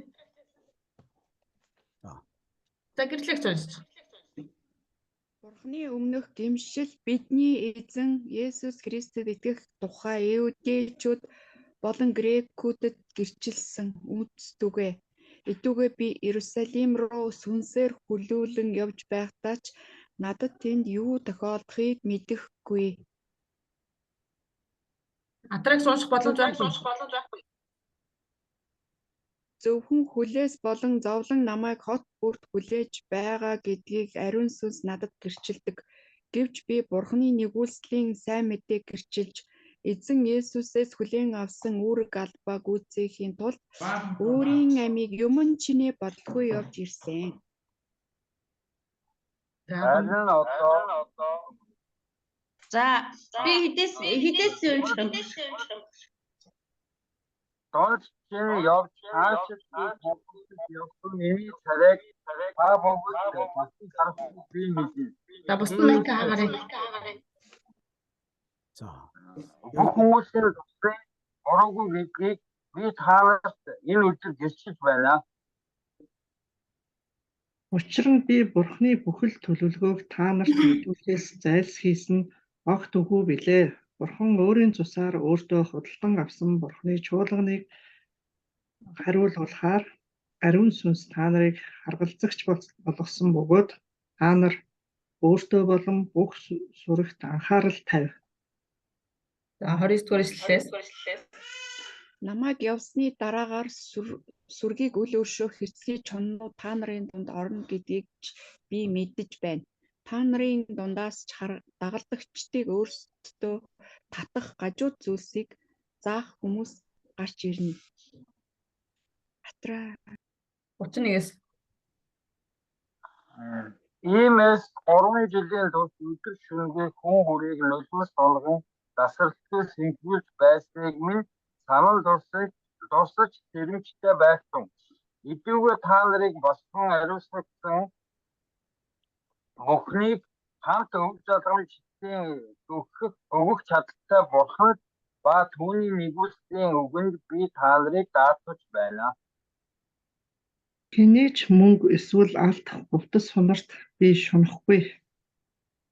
Миний энэ гар миний өөрийн болон надтай хамт байсан хүмүүсийн хэрэгцээний төлөө үйлчилж байсныг та нар өөрсдөө мэдэж байгаа. Ингэж зүдэж зүтгэж байж л дорой нэгэндээ тус болох ёстойг би та нарт бүх талаар үзүүлсэн. Мөн эзэн Есүсийн айлтсан авахаасаа өгөх нь илүү өрөөлтэй гэсэн үгийг санах тун гэж хэлв. Тэр үүнийг хэлээд тэдний өмнө өвдөг сүгдэн залбирав. Тэд чангаар уйлалдан Паулыг хэврэн авч дахин үлсгэж байлаа. Ялангуяа түүний царайг дахин харахгүй гэсэн үгэнд нь тэд гүнгэлцгаасан байв. Тэгээд Паулыг усан онгоцонд хүртэл дагалдав. 네. Амен. 네. 자, 다 읽었지요? 네. 네. 자, 이게 사도 바울이 이 밀레도에서 사람들을 에베소로 보내가지고 교회 장로들을 초청을 했습니다. 에베소 장로들을. За тэгэд Милетэд тийм ээ одоо байхдаа Эфес рүү хүн явуулаад Эфесийн чуулганы ахлагчдыг дуудуулсан байна. 그러면서 그 장로들에게 뭐라고 얘기하냐면 아시아에 들어온 첫날부터 지금까지 내가 항상 여러분 가운데서 어떻게 행하였는지를 여러분도 아는 바니 이렇게 운을 떼면서 시작을 했어요. За тэгээд 18 дугаар эшлэлээрээс харах юм бол тэднийг ирэхэд тэр Азад хөл тавьсан анхны өдрөөсөө эхлэн та нартай бүхий л хугацааны турш миний ямар байсныг та нар мэднэ гэж ирээд эхэлж байгаа. 자, 사도 바울이 에베소에 있는 장로들을 부른 목적이 있습니다. 분명히. Эфес тийм ээ одоо Илч Паул тэр Эфесийн ахлагч нарыг дуудаж цуглуулсан мэдээж шалтгаан байгаа. 지난번에도 얘기했지만 에베소 교회는 소아시아에 또 유럽까지 이 교회를 세워나가는 데 있어서 아주 중심 역할을 하는 아주 핵심적인 선교 기지라고 할 수 있습니다. За Азийн хувьд харах юм бол энэ Эфесийн одоо чуулган бол Эфес чуулган бол одоо Азийн хувьд харахад одоо маш чухал байр суурь эзэлдэг одоо чуулган байна. 자, 그 선교 기지에서 어찌 보면 사역을 감당하는 이 장로들은 사도 바울이 특별히 부른 것은 소아시아에 남겨진 많은 교회들을 그들이 살피고 그들이 섬겨야 된다고 하는 것을 가르쳐 주기 위해서 그런 거예요. За тэгээд тэр нь юу вэ гэх юм бол Азад байгаа олон чуулгануудад тийм ээ олон чуулгануудыг энэ Эфес чуулганы ахлагч нар Эфес чуулган тэр чуулгануудад анхаарал тавьж тэр чуулгануудыг маш сайн одоо удирдах ёстой гэдгийг гэх одоо удирдах нь хашаа би зүгээр анхаарал тавих ёстой гэдгийг одоо хэлж өгч байгаа. 어찌 보면 먼저 세워진 교회, 또 선교의 사명을 감당하는 교회는 이런 책임이 있다는 것을 우리가 알아야 됩니다. Магадгүй бид нэр эндээс харахад тийм ээ эхлээд хамгийн түрүүнд босгогдсон чуулган бол эхлээд тэр одоо сайн мэдээний хувьд маш чухал үүрэг гүйцэтгэх ёстой гэдгийг ойлгох хэрэгтэй. 그리고 19절부터는 그 장로들에게 자신이 지나온 사역을 갖다가 다시금 고백하는 내용들이 기록이 되어 있어요. За тэгээд 19 дугаар ишлэлээрээс харах юм бол тэр өөрөө хэрхэн ямар замаар явсан бэ? Ямар тэр одоо үйлчлэлээ хэрхэн хийж байсныгаа одоо хэлж ярьж байгаа. 여기 19절로 21절에 사도 바울이 몇 가지로 이제 자기가 지나온 사역에 대해서 고백을 합니다. За тэгээд 19-ээс 21 дугаар ишлэлийн хооронд хит хитэн зүйлээр өөрөө хэрхэн одоо сайн мэдээ түгээж ирснийг хэлж байна. 자기의 사역을 고백하는 목적이 있어요. За тэгвэл өөрөө тэр ажил үйлчлэлийг эхлэх болсон зорилго байгаа. 복음의 사명을 가지고 있는 사람들이 어떤 마음과 어떤 상황을 만나도 그 사명을 끝까지 감당해야 된다고 하는 중요한 메시지를 남겨주기 위해서 그런 거예요.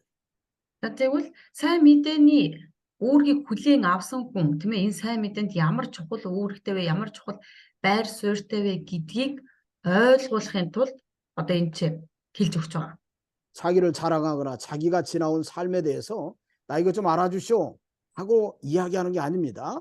За тэр өөрөөрөө сайрхаж тийм ээ хэрхэн тэр өөрөө хэрхэн ямар амьдралаар амьдарч ирсэн миний талаар та нар нэг сайн анхаарал сонсоотхоо гэж өөрөөрөө сайрхахын тулд хэлж байгаа бол биш. 자신의 지나온 삶을 교훈 삼아서 너희에게 주어진 사명을 감당하라고 하는 그런 메시지를 던져주고 있는 거예요. За тэгвэл миний энэ амьдралаар дамжуулан та нар ч гэсэн тийм ээ одоо үлгэр аав та нар ч гэсэн өөрсдөө ийм амьдралаар бас амьдрах ёстой гэдгийг тэднэрт сануулж хэлж өгч байгаа. 그래서 여기 뭐라고 말씀했냐면 곧 모든 겸손과 눈물이며 유대인의 관계로 말미암아 당한 시험을 참고 주를 섬긴 것과 이렇게 19절에 말씀했어요. За тэгээд 19 дэх эшлэл дээр юу гэж хэлж байна гэх юм бол би эзэнд даруй зангаар болон нулимсан дунд юудэчүүдийн далдуур хуйлдааны улмаас надад тохиолдсон зовлон дунд үйлчилж байсан гэж хэлж байгаа. 사도 바울이 선교의 사명을 감당할 때 모든 겸손과 눈물로 선교의 사명을 감당했다고요. Илч Паул сайн мэдээг дамжуулахдаа тийм ээ тэр бүхий л зовлон өөрийн нулимстайгаар давж туулсан гэж хэлж байгаа. 자, 겸손이 뭘까요? 겸손. За тэгвэл энэ дээр хамгийн ихлэнд гарахад даруй зан гэж хэлсэн тийм ээ. Даруй зан гэдэг маань юу юм бэ? 사도 바울이 가진 겸손이 뭐예요? За Илч Паулд байсан тэр даруй зан нь юу байсан бэ? 겸손이라고 하는 것은 자기를 드러내지 않고 자기를 낮추는 것이 겸손입니다. Даруй зан гэдэг бол өөрийгөө илчилж харуулахгүй тийм ээ. Харин ч өөрийгөө одоо номгохгож тэр даруй байлгаж байгаа байдлыг одоо даруй зан гэж хэлдэг байна. 사도 바울의 겸손은 자신이 받은 하나님의 은혜, 다시 말하면 자신은 사도로서 마땅한 자격이 없지만 하나님이 자기를 사도로 주의 종으로 삼아주신 것에 대해서 항상 그 은혜에 잊지 않고 있었다고 하는 것이 겸손입니다. За тэгвэл даруй зан гэдэг маань юу юм бэ гэх юм бол Паулын тийм ээ даруй зан. Тэр бурхны өгсөн ивэл нэгүсэл бурхны өгсөн инэрлийг тэр марталгүйгээр үргэлж өөртөө тэр санаж хадгалж байсан байх. 또 겸손이라고 하는 건 두 번째로는 제 주장과 제 고집대로 하지 않는 거예요. За тэгвэл хоёрдугаарт нь тэр даруй байдал нь юу юм бэ гэх юм бол өөрийн бодол санаа, өөрийн тэр зөврүүд зангийнхаа дагуу явахыг хэлэхгүй. 또 세 번째로는 모든 영광을 하나님께 돌리는 것이 겸손입니다. За тэгээ гуравдугаарт нь ерөөсөө л бүх алдар нь бурханд гэж. Тийм ээ бурханд одоо бүх алдрыг өргөдөг байх. 우리가 어떤 일을 하고 난 다음에 그 하고 난 다음에 큰 교회를 세워놓고 성도가 많으면 내가 했다 이렇게 주장하는 사람들이 있어요. Гэтэл бид нар ямар нэгэн зүйл хийх юм бол тийм ээ. Эсвэл одоо юу гэдэг нэг том чуулгантай болох юм бол хамгийн эцэст нь хийгээд би энийг хийсэн гэж боддог. Эсвэл ярьдаг хүмүүс байдаг. 그건 겸손이 아니에요. Энэ бол даруй байдал биш ээ. 근데 사도 바울은 모든 일에 항상 하나님의 은혜를 생각하고 또 자신의 사역을 통해서 어찌 보면 하나님이 맡긴 사명을 감당할 때 제 주장과 고집을 하지 않고 온전히 하나님께 영광을 돌리는 사명을 감당했다라고 고백합니다. За тэгвэл эндээс харахад л Илч Паул бол тийм ээ юу гэж байна вэ гэх юм бол би бүхий л одоо ажлыг үйлчлэлийг хийхдээ ямар ч зовлон зүдгээр амссан байсан тийм ээ. Тэрийг би одоо би биш бурхан хийсэн бөгөөд бүх алдрын зөвхөн бурханых юм а гэж тэр илэрхийлж байгаа нь л одоо бурханы биш Илч Паулын даруй зам байна. 에베소 3장 8절이나 디모데후서 1장 12절로 15절에 보면 쭉 나와 있어요. Эфес 3:8 Тимот 2 Тимот чонсоё хүсэё. 디모데전서 1장 12절로 15절. Нэгдүгээр Тимотийн 1-ийн 12-оос 15 дугаар ишлэл 11-ээс 15 дугаар ишлэл байгаа. 또 많은 눈물로 이렇게 교회를 섬겼다고 하는 것을 얘기합니다. Олон тийм ээ чуулгануудад ингэж тэр нулимстайгаар үйлчилж байсан гэж хэлж байгаа. 왜 사도 바울이 눈물을 많이 흘렸을까요? Илч Паул тэгвэл яагаад ингэж их нулимс урсгасан юм болоо? 자, 사람들이 하나님의 뜻은 깨닫지 못하고 죄를 짓고 살아갈 때 그것이 안타까워서 눈물을 흘립니다. Хүмүүс бурхны үгийг ойлгохгүй тийм ээ бурхны хүслийг ойлгохгүй тэр гим нүгэл үйлдэж байгаа байдлыг нь хараад одоо Илч Паул маш их одоо харамсаж байсан байна. 사도 바울이 아테네에서는 복음을 전하다가 얼마나 답답했으면 사람들을 붙들고 막 변론을 했을까? Атенд тэр одоо сайн мэдээ түгээж байхдаа тийм ээ одоо үнэхээр тэр үгийг нь сонсохгүй хүлээж авахгүй байсан учраас хичнээн одоо бачимдсанаас болоод тэр их бачимдсан болоод тэр хүмүүсийг хүртэл байрч авч тийм ээ одоо зууралдаж байсан болоо. 때로는 자기를 신이라고 또 아볼로도 신이라고 여길 때 자기 옷을 찢어가면서 이 헛된 일을 바로잡기 위해서 하나님이 자신을 보냈다라고 하는 것을 그들에게 선포하는 내용을 보면 얼마나 답답했으면 그랬을까 하는 그런 내용을 알 수 있죠. Заримдаа тэр Паулыг болоод эсвэл Аполлыг хүртэл тийм ээ бурхан мэт үзэж тийм ээ бурхан гэж байхад бурхан гэж хүндлэхэд одоо дахил өргөнө гэхэд нь хувцаа хүртэл ураад тийм ээ тэр би бурхан биш ээ бурхан бол юм гэдэг одоо тэр сайн мэдээ ярьж байгаа байдлыг харахад түүний одоо сайн мэдээ дамжуулж байгаа тэр даруй зам эндээс харагдаж. 어찌 보면 죄를 짓고 깨닫지 못하는 그 어리석음을 보고 눈물을 흘렸다는 걸 알 수 있습니다. Даруй зам биш тэр нулимс урсгаж байсан байдал нь. Тэгээд тэдний ерөөсөө яавал тэд нар гим нүглээс нь буцаж эргүүлэх вэ? Яавал одоо энэ хүмүүсийг бурхны өмнө авчрах вэ гэдэг зорилгын үүднээс тэр нулимс урсгаж байсан байна. 때로는 두 번째로는 그들을 하나님께로 인도하기 위해서 때로는 눈물을 흘렸다고 하는 걸 알 수 있어요. Заримдаа тийм ээ тэднийг бурхны өмнө удирдахын тулд бурхан руу удирдахын тулд одоо нулимс урсгаж байсан гэж 인도할 때는 교역자가 많이 참고 때로는 기다리고 때로는 참 안타까운 마음을 가지고 있으면서도 하나님께 매달리는 수밖에 없어요. 그러면서 눈물을 흘립니다. удирдахч хүмүүс тийм ээ одоо бурхны өмнө одоо одоо итгэгчнэрийнхаа төлөө эсвэл одоо юу гэдэг тэр одоо өөрөө дагалдагч нарынхаа төлөө бурхнаас зуурхаас өөр зүгт бурхнаас одоо зүгтээс өөр арга байдаггүй. 나도 이렇게 목회하다 보면 참 눈물을 흘릴 때가 많아요, 사실은. Миний хувьд ч гэсэн одоо сайн мэдээг дамжуулаад биш ингээ хончлох үед бол тийм ээ одоо нулимс урсгах үе зөндөө байдаг. 성도들이 아플 때 눈물을 흘리고요. Итгэгчнэр өвдөхөд нулимс урсгадаг. 뭔가 도와주고 싶은데 도와줄 수 없을 때 안타까워서 눈물을 흘릴 때가 있어요. Хэн нэгэнд туслах ёстой байтал тусалж өгч чадаагүй дэ хүртэл тийм ээ одоо харамсаж нулимс урсгах үе байдаг. 그런가 하면 자기의 사명을 버리고 세상으로 나가버린 모습을 볼 때마다 막 가슴이 아플 때가 있어요. Гэтэл заримдаа тийм ээ одоо өөрийн үүргийг орхиод тэр дэлхийн ертөнц рүү одоо явж байгаа байдлыг нь харах юм бол үнэхээр сэтгэл хөдлөх бас байдаг.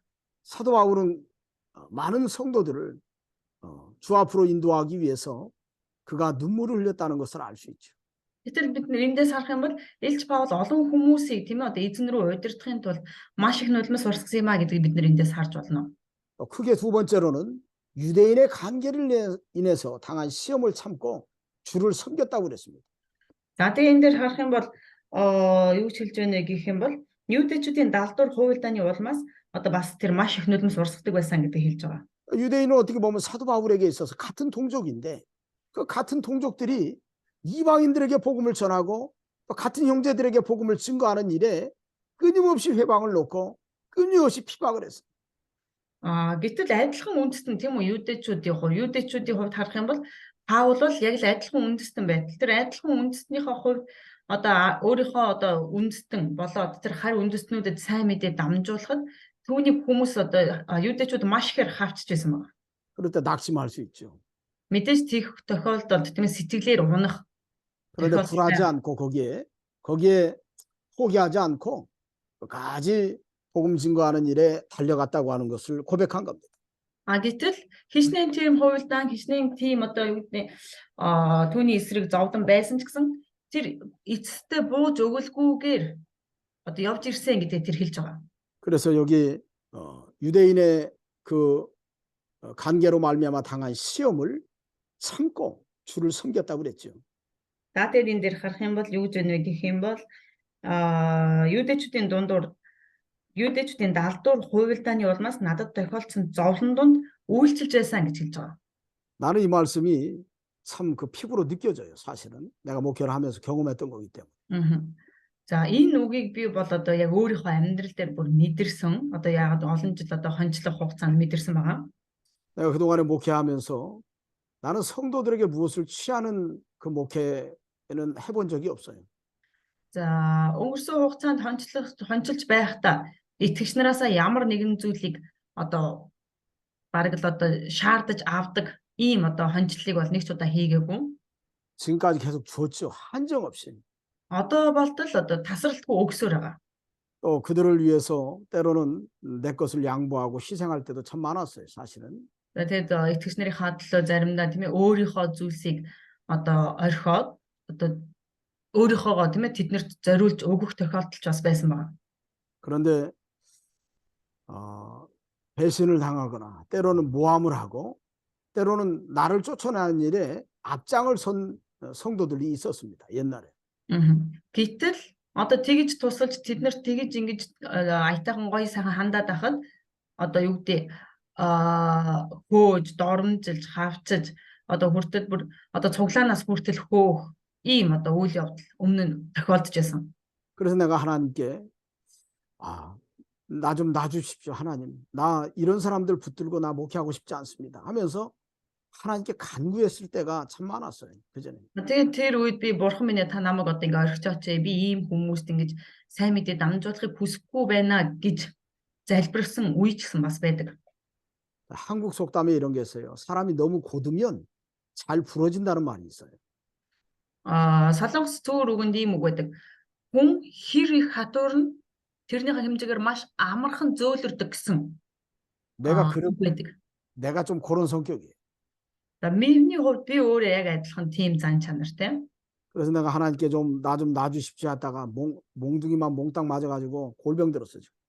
Тэгээд бурхан минь та намайг одоо орхиж очие, намайг зүгээр орхичих, намайг тайван байлгачаач гэж бурханы өмнө залбирснаасаа болоод бурханаас одоо маш их одоо ташуур авсан.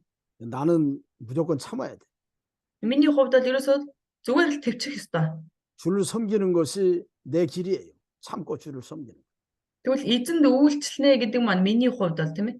Би бурханы өмнө төвчээртэй байж төвчжээж одоо бурханд үйлчлэх боломжтой. 여러분들도 그렇게 하세요. Та нар ч гэсэн адилхан яг ингэж ханд үйлчлээрэй. 때로는 억울한 일을 만나고 배신을 만나고 절대 시험 들면 안 돼. Магадгүй заримдаа юу гэдэг миний хийгээгүй зүйлийг тийм ээ надад хийсэн гэж тохиож эсвэл миний одоо намайг одоо үүсгэж ингэж хүмүүс миний эсрэг байх юм бол тэрнээс болж битгий сорилтонд ороорой. 하나님이 다 알고 계세요. бурхан бүгдийг нь харж байгаа. 근데 사도 바울도 이렇게 유대인의 간계로 말미암아서 당한 시험 참고 주를 섬겼다라고 고백을 했어요. Тийм учраас Илч Паул тийм ээ одоо юудэчүүдээс болон амссан тэр зовлон зүдгүүрийг хүртэл тэр амсаж байсан гэж хэлж байгаа. 그리고 세 번째로 유익한 것은 무엇이든지 공중 앞에서나 각 집에서 꺼리낌이 없이 여러분에게 전하여 가르쳤다 그랬습니다. За тэгээд 20 дугаар эслэл дээр юу хэлж байгаа юм бэ? Та нарт тустай гэсэн болгоныг огоороогүй. Та нарт нийт чинь болон айлаас айлд сургаж байсан гэж байгаа. 유익한 게 뭘까요? За тэгвэл надад тустай зүйл гэдэг маань юу юм бэ? 하나님의 진리를 바로 깨달은 것이 유익한 겁니다. Бурханы өмнө бурханы үгийг зөвөр ойлгох нь одоо надад тустай байх нэ. 바른 진리를 깨달았을 때 그것을 공중 앞에서나 개인들 앞에서 꺼리낌이 없이 사도 바울은 담대히 가르쳐 주었다는 거예요. Зөв үннийг ойлгохдоо Илч Паул тэр олонний өмнө эсвэл тэр одоо цугласан олонний тэр бусад хүмүүст хүртэл одоо тэр дамжуулалтаа ерөөсөө огоорч байгаагүй гэсэн. 사도 바울이 두었다 가르쳐 준 게 아닙니다. 두었다가. Илч Паул за энийг дараа нь тэр хүн тэднэрт зориулж заана гэж ерөөсөө хойшлуулаагүй. 자, 내가 진리를 깨달았다 하면 이 진리를 제자들에게 또 다른 사람들에게 빨리 가르쳐 주고 싶어서 자 열정을 품었다고 하는 것을 우리가 느껴볼 수 있습니다. 이 말씀을 통해서. хэрвээ ямар нэг үннийг ойлгосон бол тийм ээ тэрийг дагалдагч нартаа заахын тулд тэр маш их одоо юу гэдэг шаргуу заадаг байсан. 여러분들도 우리 신학교를 통해서 말씀을 배우고 은혜를 받으면 그걸 누구한테든지 간에 가르쳐 주고 싶은 생각이 있어요? Тэгвэл та нар ч гэсэн хин нэгнээс тийм ээ одоо манай Библийн сургуулиас сураад ивэл авсан тийм ээ одоо зүйл байх юм бол түүнийг хинд ч хамаагүй тэр зааж өгөхийг хүсдэг хүсэл та нарт байна уу? 자, 있어요, 없어요? Байна уу байхгүй юу? Байгаа. 네, 있대요. 그렇지. 나도 마찬가지. 내가 말씀을 듣다가 깨달은 은혜가 있으면 이걸 나는 집에 오자마자 우리 집사람한테 얘기하고 우리 애들한테도 얘기하고요. 또 주일날에 교회에서도 이야기합니다. Би ч гэсэн адилхан хэрвээ нэг газар очиод эзний үгээр тэр нэгүсэл тэр ивэлийг авах юм бол гэртээ эренгүүтээ эхнэртээ эсвэл хүүхдүүдтэй хүртэл хэлж ярьж өгдөг. За тэгээ бүтэн сайн болох юм бол одоо цуглаан дээр хүртэл заадаг. 그만큼 그들의 영혼을 사랑하는 바울의 중심을 읽어볼 수 있죠. Тэгвэл эндээс харахад л тэр хэмжээгээр тийм ээ одоо тэр хүмүүсийн сүнснүүдийг хайрлаж байгаа тэр Паулын зүрх сэтгэлийг бид нэр эндээс харж болох нэ. 또 21절에 보니까 유대인과 헬라인들에게 하나님께 대한 회개와 우리 주 예수 그리스도께 대한 믿음을 증언한 것이라 그랬어요. За тэгээд 21-р эшлэлдээс харах юм бол Бурхны өмнө гимшил бидний эзэн Есүс Христэд итгэх итгэлийн тухай юудэчүүд болон грекчүүдэд гэрчилсэн гэж хэлж байгаа. 이게 유익한 겁니다. 이민을 유대인이나 다시 헬라인들에게 하나님께 대한 회개, 우리가 진정으로 우리가 죄인인 것, 우리가 하나님과 원수되었던 것이 무엇인지를 깨달았게 해서 그들로 하여금 그러한 죄에서 떠나게끔 그들을 끊임없이 가르쳤다는 걸 알 수 있습니다. Тэгвэл бид нэр эндээс тийм ээ тэр гим нүглээс болоод одоо гим нүгэл болоод тэр одоо бусад зүйлээс гимших нь хичнээн их чухал явэ гэдгийг тэр ойлгуулахын тулд тэднэрт одоо зааж байсан гэж. 우리 주 예수 그리스도께 대한 믿음을 증언한 것이라 할 때 예수 그리스도께 대한 믿음은 우리가 예수 그리스도를 구주로 믿고 그 구세주 안에서 발견한 귀한 진리, 그 진리를 세상과 타협하지 않고 놓치지 않고 나아갔다고 하는 것을 우리가 알 수 있습니다. Тэгвэл тэр Бурхны өмнө тэр бидний эзэн Есүс Христэд итгэх итгэлийн тухай гэж хэлж байгаа юм. Тэгвэл энэ итгэлийн талаар хэлэхдээ тэр ямар ч одоо юу гэдэг хойшоо суух нөхцөлгүйгээр бүгдийг нь ярьж хэлдэг байсан гэж. 이 일에 사도 바울은 헬라인이나 유대인이나 차별 없이 동일하게 그들에게 이게 유익하기 때문에 가르쳤다고 하는 것을 고백하는 거예요. Тэгвэл энэ ажлыг хийхэд хин нэгнийг ялгалгүйгээр юудэчүүд болон грекчүүдэд яг адилхан заах нь одоо тустай гэж тэр хэлсэн байна. 이제 여기 22절로 24절에는 사도 바울이 예루살렘으로 올라가는데 자신의 미래가 어떻게 될지 사도 바울은 성령을 통해서 내다봤습니다. За тэгээд 23 дугаар ишлэлээр дамжуулан тийм ээ одоо харах юм бол Илч Паул тэр одоо Иерусалим руу очиход өөрийнх нь ирээдүй хэрхэн болох вэ гэдгийг тэр ариун сүнсээр дамжуулж тэр мэдсэн байна. 그 미래가 참 어떻게 보면 인간적으로 볼 때는 아름다운 미래가 아니에요. Гэтэл түүний ирээдүйд юу болох вэ гэж тэр ирээдүй нь тэр хүний нөхцөл байдлаас харах юм бол нэг гоё сайхан тийм ээ тийм ирээдүй түүний хүлээж байгаагүй. 그렇지만 사도 바울은 흔들리지 않고 자신의 결단하는 메시지를 에베소 장로들에게 선포합니다. Гэтэл Илч Паул өөрөө тийм ээ одоо итгэлтэй баттай байж өөрийнхөө тэр одоо талаар болон тэр одоо Эфест байгаа итгэгч нарт одоо ингэ одоо тунхаглаж зоригтойгоор тунхаглаж байгаа. 자, 복음을 들고 나가는 주의 종의 사세라고 할 수 있어요. Сайн мэдээг зааж тийм ээ одоо явж байгаа сайн мэдээг аван урагшилж байгаа эзний боолын дүр төрх ийм байх хэрэгтэй байна. 자, 그래서 여기 22절에 이렇게 얘기하죠. 보라 이제 나는 성령에 매여 예루살렘으로 가는데 거기서 무슨 일을 당할는지 알지 못하노라. За тиймээс одоо 22 дугаар эшлэлээр хэлсэн байна.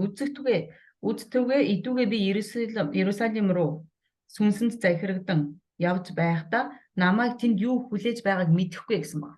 사도 바울이 예루살렘으로 가는 건 성령의 인도를 따라서 가는 겁니다. За Илч Паул Иерусалим руу явж байгаа тийм ээ ариун сүнсний удирдлагаар явж байна гэсэн. 거기서 무슨 일을 당할는지 알지 못한다고 할 때는 예루살렘은 이미 사도 바울에 대해서 원한을 품은 자들 또 유대 율법주의자들이 사도 바울을 이제 기회만 되면 죽이려고 하는 자들이 아주 득실되는 곳이에요. За тэгвэл тэр Иерусалимд ерөөсөө тийм ээ одоо Паулыг очихл юм бол тэр юудын шашныхан эсвэл хуулийг баримтлагч нар тийм ээ барьж аваад одоо түүнийг алчийгээ бүр ингэ шийдээд хувилдсан байгаа ийм одоо ноцтой газар. 거기에서 큰 고난과 또 혼란이 분명히 예고돼 있다는 것을 사도 바울은 내다보고 이렇게 얘기한 겁니다. Тинчээ бол өөрийг маш их зовлон зүтгүүр хүлээж байгаа гэдгийг тэр урдчлан хараад тийм ээ урдчлан тааж мэдээд тэр ингэж одоо хэлж байгаа.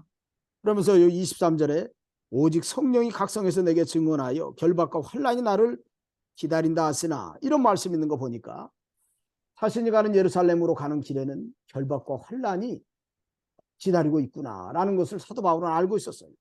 За тэгээ 23 дугаар ишлэлээр харах юм бол зөвхөн хүлээс болон зовлон намайг хот бүрд хүлээж байгаа гэдгийг ариун сүнс надад гэрчилдэг гэж.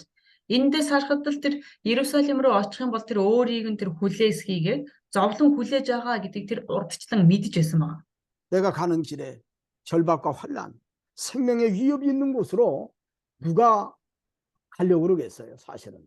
Тэгвэл миний очих байгаа газар тийм ээ миний амийг одоо авахыг хүлээж байгаа тэр хүлээс тэр зовлон намайг хүлээж авахад хэн тэр зовлон руугаа баяртайгаар өөрөө яваад очих юм бэ? 그런데 그 아래 보면 나를 기다린다 하시나 한 거 보니까 하시나라는 단어는 사도 바울이 내가 가는 길에 이런 것이 예비되어 있다고 하더라도 나는 그래도 이 복음을 위해서 달려가겠다라고 하는 것을 고백하는 내용이 하시나라는 단어 속에 들어있는. За энэ дээр харах юм бол тэр хот бүрд хүлээж байгаа гэдгийг гэж хэлсэн тийм үү гэдгийг гэж.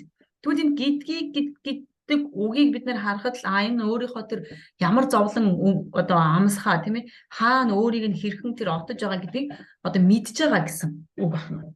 그래서 24절에 이렇게 고백하죠. 내가 달려갈 길과 주 예수께 받은 사명 곧 하나님의 은혜의 복음을 증언하는 일을 마치려 하면은 나의 생명조차 조금도 귀한 것으로 여기지 아니하노라라고 자신의 결단하는 모습을 에베소 장로들에게 선포했던 거예요. За тэгээд 24 дугаар эшлэлээр харах юм бол гэвч би бурхны нэгүслийн сайн мэдээг гэрчилж эзэн Есүсээс хүлээн авсан үүрэг албаа гүйцээхийн тулд өөрийн амийг юмн чинээ бодлого явж ирсэн гэж тэр одоо Эфесээс дуудаж цуглуулсан ахлагч нарт хэлсэн байна. 잠깐만요.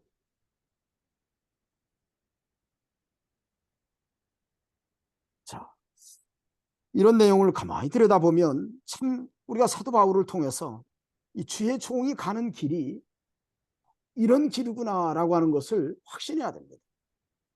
Бид нар энэ агуулгыг ч юм уу энэ байдлыг ингээ харах юм бол Паулийн нөхцөл байдлаас ингээ харахад эзний боолын явах зам ямар зам бэ гэдгийг бид нар маш сайн тодорхой баталгаатай мэдж болж байгаа. 어찌 보면 자신의 생명을 내어놓고 주님이 맡긴 그 복음의 사명을 위해서 달려가겠다라고 하는 사도 바울의 다짐이라고 할 수 있어요. Магадгүй тийм ээ эндээс харахад эзний одоо өгсөн үүргийг гүйцэтгэхийн тулд өөрийн амийг хүртэл золиослоод явах болно. Одоо өөрийн амийг юмн чиний үл тон одоо явах болно гэдгийг бид нар эндээс Паулийн хэлсэн үгээс одоо ойлгож харж байна. 자, 사도 바울이 이 빌립보 교회에 편지하는 내용을 가만히 들여다보면 자, 여기 1장 20절에 이런 말씀이 있습니다. За Филиппой 1장 20절. 1장 20절 한번 읽어보세요. За 빌립보서 бүгдээр хамтдаа Филиппой 1:20 20절, 21절. 1:20 21-р ишлэл. Эндээс бүгдээр харцгаая. Юунд ч ичихгүй харин бүрэн зоригтой байх юмсан гэсэн миний хүслэн болсон горилго болон найдварын дагуу Христ одоо ч урдын адил амиарч бай, үхлээрч бай, би дотор минь өргөмжлөгдөх болно. Миний хувьд амьдрах нь Христ, үхэх нь ололт билээ гэсэн. 29절도 한번 읽어보세요. За тэгээ эндээс харах юм бас ахад 29-р ишлэлийг нь харъя. 29-р ишлэл. Учир нь Христийн төлөө түүнд зөвхөн итгэх бус түүний төлөө бас зовхон та нарт сойрхогджээ гэсэн байна. 이게 사도 바울의 중심이에요. Энэ бол ерөөсөө Илч Паулын гол одоо юу гэдэг бодол гэж харж болно. 우리가 주님이 맡긴 사명을 감당해 나아갈 때 때로는 우리의 생명을 가지고서 벌벌거리지 말고요. 주를 위해서 목숨을 내놓고 달려가는 자세가 주의 종의 자세입니다. За бид нар эзний тэр сайн мэдээний төлөө явахдаа тийм ээ бидний амьд одоо аюуд амьд маань аюул учрлаа гэд бид нар айж чичрэх биш харин эсэргээр бурхны өмнө тэр хүлээж авсан үүргээ гүйцэтгэхийн тулд одоо зоригтой байх хэрэгтэй. 거기에 진실될 열매가 맺힙니다. Хэрвээ тэнцээ үнэнч байх юм бол одоо үр жимс тэнцээ ургах болно. 자, 오늘 우리가 살아가면서 나는 뭐 지금까지 달려오는 길에 뭐 이렇게 목숨까지 내놓은 것 같지는 않은 것 같아요. 아직 그런 게까지는 안 된 것 같습니다. За тэг би ингээ өөрийгөө эргээд харах юм бол өнөөдрийн хүртэл явж ирэх замд би арай амиа өгөх хүртэл ийм замаар арай явж ирээгүй байна. 네, 이제 물질은 다 내놨습니다. 물질은. А гэхдээ хөрөнгө мөнгөний хувьд бол бүгднийг нь одоо хайсан байгаа. 자, 돈은 없고 마이너스만 난 거 보니까 분명히 그런 것 같아요. Мөнгө байхгүй тэгсээ хэрнээ хасахтай тийм ээ одоо байдлыг харах юм бол ерөөсөө л одоо эд хөрөнгөний хувьд бол тийм одоо хайсан юм шиг байна. 앞으로 주를 위해서 이제 목숨까지 내놔야 되겠죠. Тэгээ цаашдаа эзний төлөө өөрийн амийг ч гэсэн одоо зориулах хэрэгтэй. 사도 바울과 같은 이런 결심, 그 에베소 장로들에게 이러한 결심을 나눠줬다고 우리가 볼 수 있습니다. Тийм учраас Илч Паул тэмээ өөртөө найдлахын ийм шийдвэрийг гаргаж чадахын тулд тэр Эфесийн одоо ахлагчдыг дуудаж ахлагч нартай ингэж хуваалцаж ярьсан байна. 여기 25절부터 28절까지는 사도 바울이 에베소 장로들에게 부탁을 합니다. За 25-өөс 28-까지. 예. За 25-аас 28 дугаар ишлэл дээрээс харах юм бол Илч Паул тэр одоо Эфес дэх ахлагчдаас одоо гуйж гэх юм одоо хүсэж байгаа. 자, 부탁하면서 자신이 이제 고백을 해요. 내가 이제 너희들을 이제 보지 못할 것이다라고 하는 것을 이야기를 합니다. 이 보면. За тэр энэ дээр харах юм бол цаашдаа би та нартай уулзаж чадахгүй гэж дахин тийм ээ одоо би та нарын царайг та нар миний царайг харахгүй гэж хэлж байгаа. 자, 그것은 사도 바울이 자신이 부탁하는 것에 대해서 너희가 절대로 잊어버리지 말고 그 부탁을 잘 실천에 옮기라고 하는 것을 다짐을 받기 위해서 사도 바울이 먼저 이렇게 이야기합니다. За тэгвэл Илч Паул яагаад ингэж хэлсэн бэ гэвэл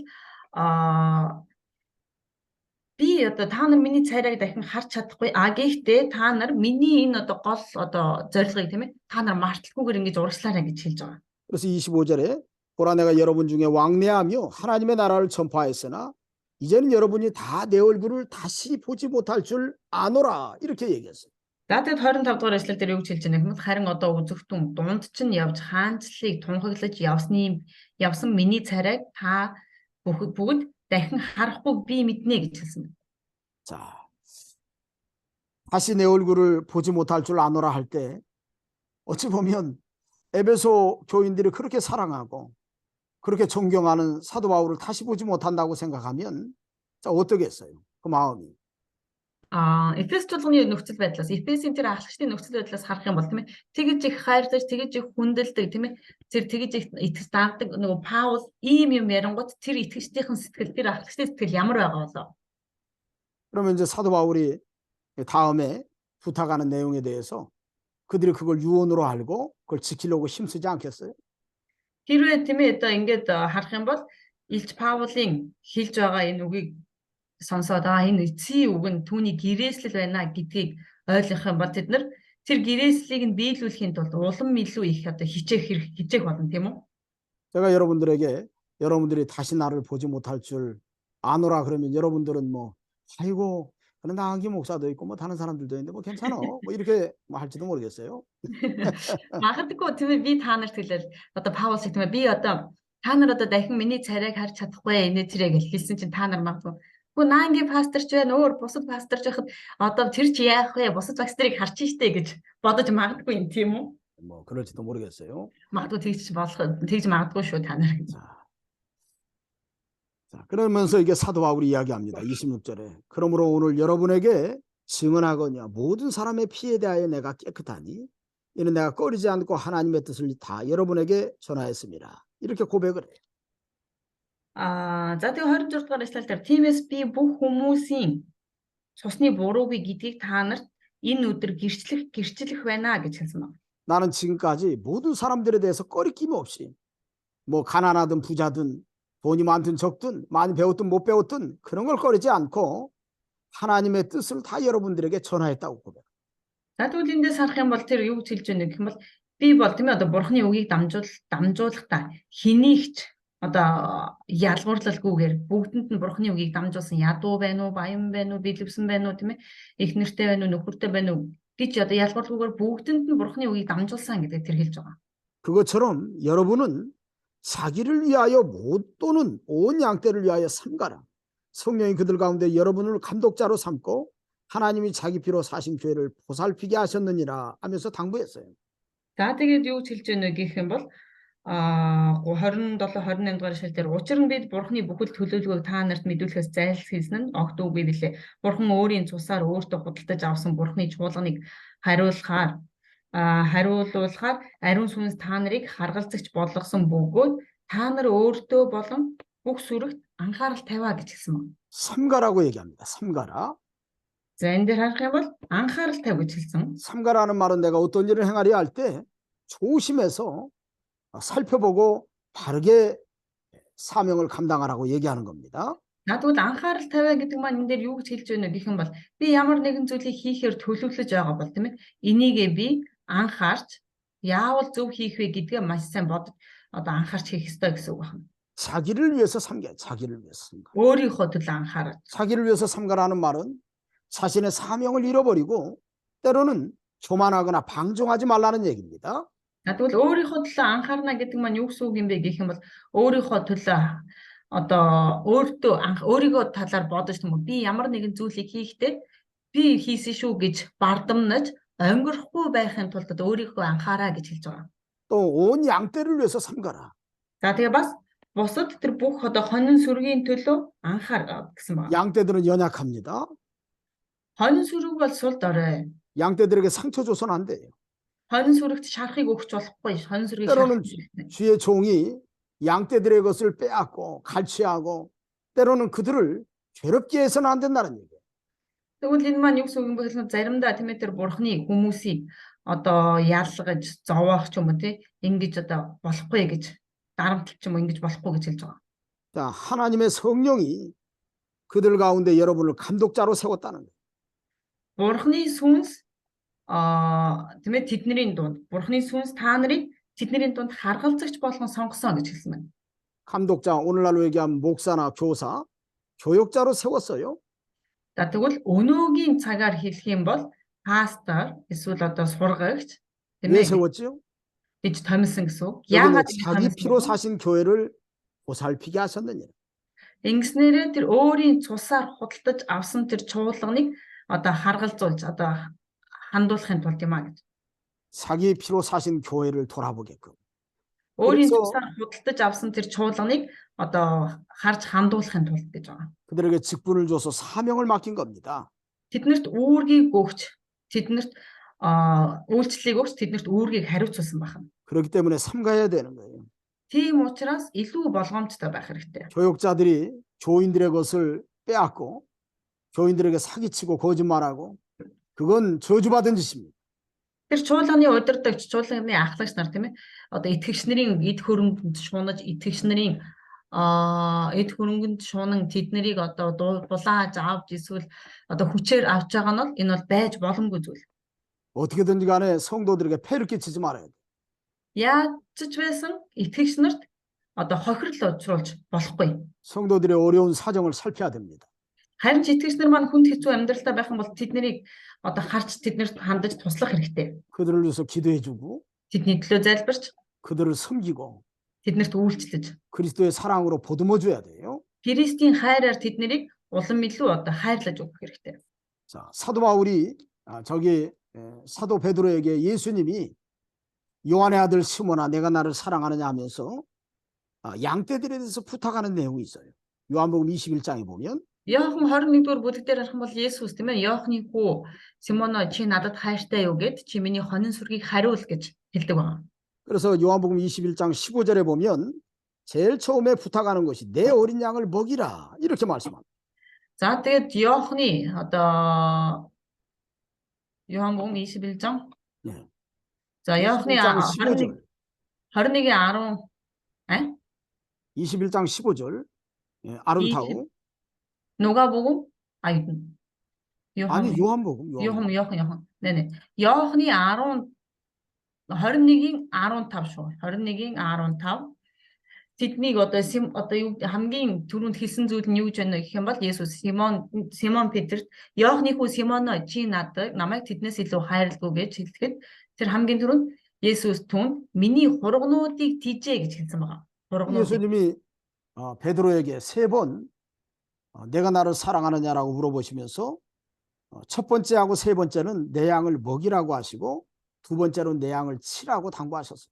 За тэгээд 3 удаа тийм ээ Петраас Есүс асуугаад чи надад хайртай юу, чи намайг эднээс илүү хайрладаг гэж асуугаад нэгдүгээрт нь болоод 3-дугаарт нь тийм ээ чи миний хондийг, чи миний хургнуудыг хариул гэж хэлдэг. Харин 2-дугаар тижээ гэж хэлдэг. Харин 2-дугаарт нь болохоор миний хондийг хариул гэж хэлдэг байна. 그렇기 때문에 우리가 이 양떼들을 살피고 또 그 양떼들을 섬기는 일, 그 일을 위해서 때로는 자기 자신을 삼가하는 그런 종들이 되라고 사도 바울이 에베소 장로들에게 부탁한 겁니다. За тийм учраас Илч Паул тийм ээ одоо Эфесийн одоо ахлагч нараас юу гэж хүсэж байна вэ гэх юм бол та нар өөрсдийгөө бас тийм ээ тэр хонин сүрэгт анхаарлаа хандуулаа гэж хэлсэн байна. Өөрсдөө болон хонин сүрэгт анхаарал тавиараа гэсэн. 여기 29절로 30절에는 사도 바울이 떠난 다음에 여기 에베소 장로들에게 경계해야 될 것이 무엇인가를 권면을 합니다. За тэгэд Илч Паул тэр 29 болон 30 дугаар ишлэл дээр юу гэж хэлж байна гэх юм бол өөрийг нь явсны дараа тийм ээ одоо илүү болгоомжтой байх хэрэгтэй гэж ахлагч нарт 교역자가 교회를 바로 지키고 양떼를 바로 지키는 것이 사명이에요. чуулганы удирдагч тийм ээ одоо чуулганыг сахиж тэр хонин сүргээ хамгаалах нь мэдээж түүний үүрэг. 자, 그 일에 진리가 바로 돼 있어야 돼. 진리가. Гэтэл энэ ажилд бол тийм ээ үнний үг бол тийм ээ зөв үнний үгтэй байх хэрэгтэй. 그런데 이 사나운 여기 29절에 사나운 이리가 여러분에게 들어와서 그 양떼를 아끼지 아니한다고 그랬습니다. За тэгээ 29 дугаар ишлэл дээрээс харах юм бол юу гэж хэлж байгаа юм бол намайг явсны дараа сүргийг үл инрэх одоо догшин чоннууд та нарын дунд орно гэдгийг би мэдж байна гэсэн. 또 여러분 중에서도 제자들을 끌어 자기를 따르게 하려고 어그러진 말을 하는 사람들이 일어날 줄을 내가 아노라. 이런 말씀이 있어요. За тэгээ 30 дугаар ишлэл дээр та нарын дундаас дагалдагчдыг өөрсдөө татахаар гажуу зүйлсийг заах хүмүүс гарч ирнэ гэж хэлж байна. 사나운 이리가 뭘까요? За энэ догшин зэрлэг чон гэдэг маань хэрцгий чон гэж юу хэлээд байна вэ? 자, 양의 탈을 쓴 이리, 양의 탈을 쓴 늑대입니다. 이건 양을 잡아먹기 위해서 들어온 거예요. За тэгвэл энэ маань юу юм бэ гэх юм бол ерөөсөө хоньны арьс нөмөрсөн чон. Тэр хонин сүргийг барьж идэхээр орж ирж байгаа тийм ээ тэр чон гэсэн үг. 자, 거짓된 선교사들, 거짓된 목사들, 이게 바로 이리들입니다. Тэр худал хуурмаг одоо хончид, худал хуурмаг пасторууд эднэр бол бүгдээрээ одоо тэр одоо догшин хөө одоо тэр зэрлэг чоныг хэлж байгаа. 내가 선교지에서 너무 많이 왔어요. Би сайн мэдээ түгээж явж байхдаа тийм хүмүүсийг маш их харсан. 본인이 진리를 몰라요. Өөрөө тэр үнний үгийн талаар сайн мэдэхгүй. 말씀을 모릅니다. Үгийг сайн мэдэхгүй. 사람들에게 자꾸 세상적인 어떤 모습으로 교회를 세워나가도록 그 유도를 해나가요. Тэгсэн хэрнээ хүмүүсийг тийм ээ одоо дэлхийн ертөнцид нийцсэн тийм чуулганыг тариулахаар одоо ингэ зааж удирдах байгаа. 때로는 자기를 위해서 성도를 이용하고 교회를 세우고요. Тэр заримдаа өөрийнхөө тэр итгэгч нарыг тийм ээ бас чуулганыг ашигладаг өөрийнхөө ашиглалаа. 자, 그 일이 성에 차지 않으면 교회에 분쟁이 일어나게 만들어서 서로 다툼이 나서 교회가 아주 막 싸움판이 되게만큼 그렇게 만든다. Тэгэнгүүтээ тэр хэрвээ өөрийнх нь хүслээр тийм ээ одоо бүх зүйл болж бүтэхгүй байх юм бол чуулганыг дотор нь хагаралдуулаад одоо чуулганыг бүхэлд нь одоо тэр хэрүүл тэмцлийн газар тавцсан болгож хувиргадаг байгаа. 이 사람들이 사람들을 자꾸 유혹을 합니다. 육체의 자유를 준다고 하면서 때로는 뭐 예수 믿는데 뭐 즐거운 게 있어야지 하면서 끊임없이 사람들을 꼬드기는 사람들도 있어요. Гэтэл юу гэдэг тэр хүмүүс тийм ээ одоо Есүст итгэх юм бол бид нар махан биеийн хүртэл ирэх чөлөөтэй болно гэж ирээл одоо олон муу буруу зүйлсийг одоо зааж эхэлдэг. 그래서 성도의 바른 길에서 벗어나게 하거나 또 세상으로 기울어지게 만들어서 결국에는 하나님의 은혜의 세계에서 떠나게 만드는 이런 자들이 교회 안에 들어올 거라. Тийм учраас тэд нар одоо итгэгч нарыг тийм ээ итгэгчдийн одоо зөв замаас гаргаж итгэлийн зөв замаас гарган чуулганыг одоо орхиод явдаг ийм итгэгч нарыг бий болгодог байна. 이런 자들을 경계하라는 겁니다. Ийм хүмүүсээс болгоомжлоорой гэж хэлж байгаа. 여러분들 몽골에도 이런 사람들 아주 많습니다. Монголд ч гэсэн ийм хүмүүс маш их байгаа. 여러분 스스로도 그런 사람이 돼서는 안 돼요. Та нар өөрсдөө бас тийм хүмүүс болж болохгүй. 자, 그래서 우리 학교에서는 두 번째 목표가 바른 윤리입니다. За тийм учраас манай чуулганы биш манай сургуулийн 2 дахь зорилго нь бол зөв ёс суртахуун гэдэг зорилго байгаа. 첫째가 바른 진리고 두 번째로 바른 윤리예요.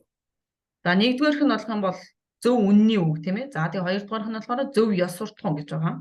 신학도의 자세가 그래야 된다고요. Библийн сургуулийн маань дүр төрх юм байх хэрэгтэй.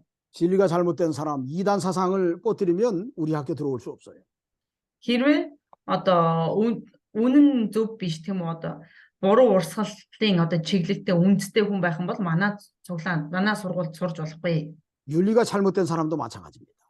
Ёс суртахууны хувьд асуудалтай хүн ч гэсэн яг адилхан. 그건 그 자신 스스로가 이리가 되거나 때로는 교회를 해방 놓는 마귀의 종로로 탈 수 있기 때문에 그래요. Яагаад вэ гэвэл тэр хүн өөрөө өөрийгөө одоо алаад гэх юм одоо зогсохгүй эсвэл эцэстээ бас тэр сатаанд боолчлогдох. 그래서 사도 바울은 에베소 장로들에게 그들에게 자기 자신이 삼가라고 얘기하면서 때로는 교회 안에 들어오는 이리들을 정리하라고 당부했던 겁니다.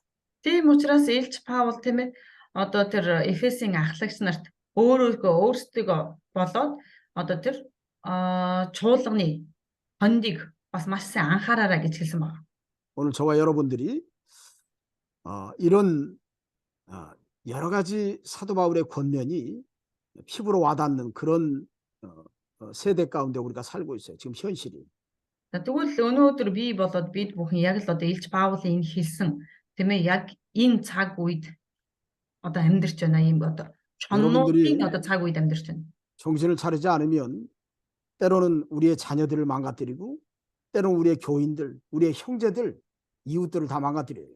조심해야 됩니다. Бид нар тийм учраас үргэлж сэргэг байхгүй бол бид нар одоо чуулгана, итгэгч нараа эсвэл эргэн тойрныхоо хүмүүсийг бүгднийг одоо үгүй хийж одоо 자기의 사명, үгүй 자기의 역할, 또 하나님이 기뻐하시는 일이 무엇인가를 찾아서 우리가 끝까지 하나님 앞에서 주어진 사명을 감당하는 저와 여러분들이 되어야 되겠습니다.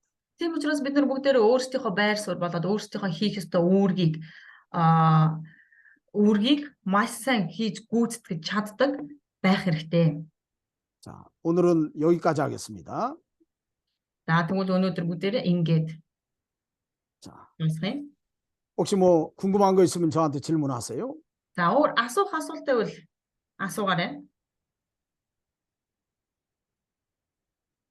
오늘은 여기 지금 남질마도 병원에 입원했지요. 네. 남질마 어때요, 좀 지금? 그러니까 다랑에 있는 사람들 남질마 말고 다른 사람 하나도 참석 안 했는데. 아니 여기 있잖아요. 누가 있어요? 게릴라하고 아트라 학생. 게릴라고 아트라. 어느 에리덴자의 바송수롱은 어디로 갔어? 기록에 오늘 어느 학생이 왔는데 들어갔었는데 오전 강의다가 예. 그리고 마스 소ring은 어제 하고 오늘은 다 아예 소식 없어요. 그거 자꾸 왔다 갔다 한다고 지금. 이제 마스카 яасан бол сураг мэдчихэв нөө гэрлээгч атрагч хоёроо.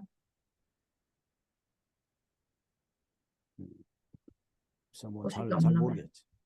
그런 것 같아요. 예, 여기 나면 바송수릉도 뭐 여러 가지 또 일도 할 수밖에 없지.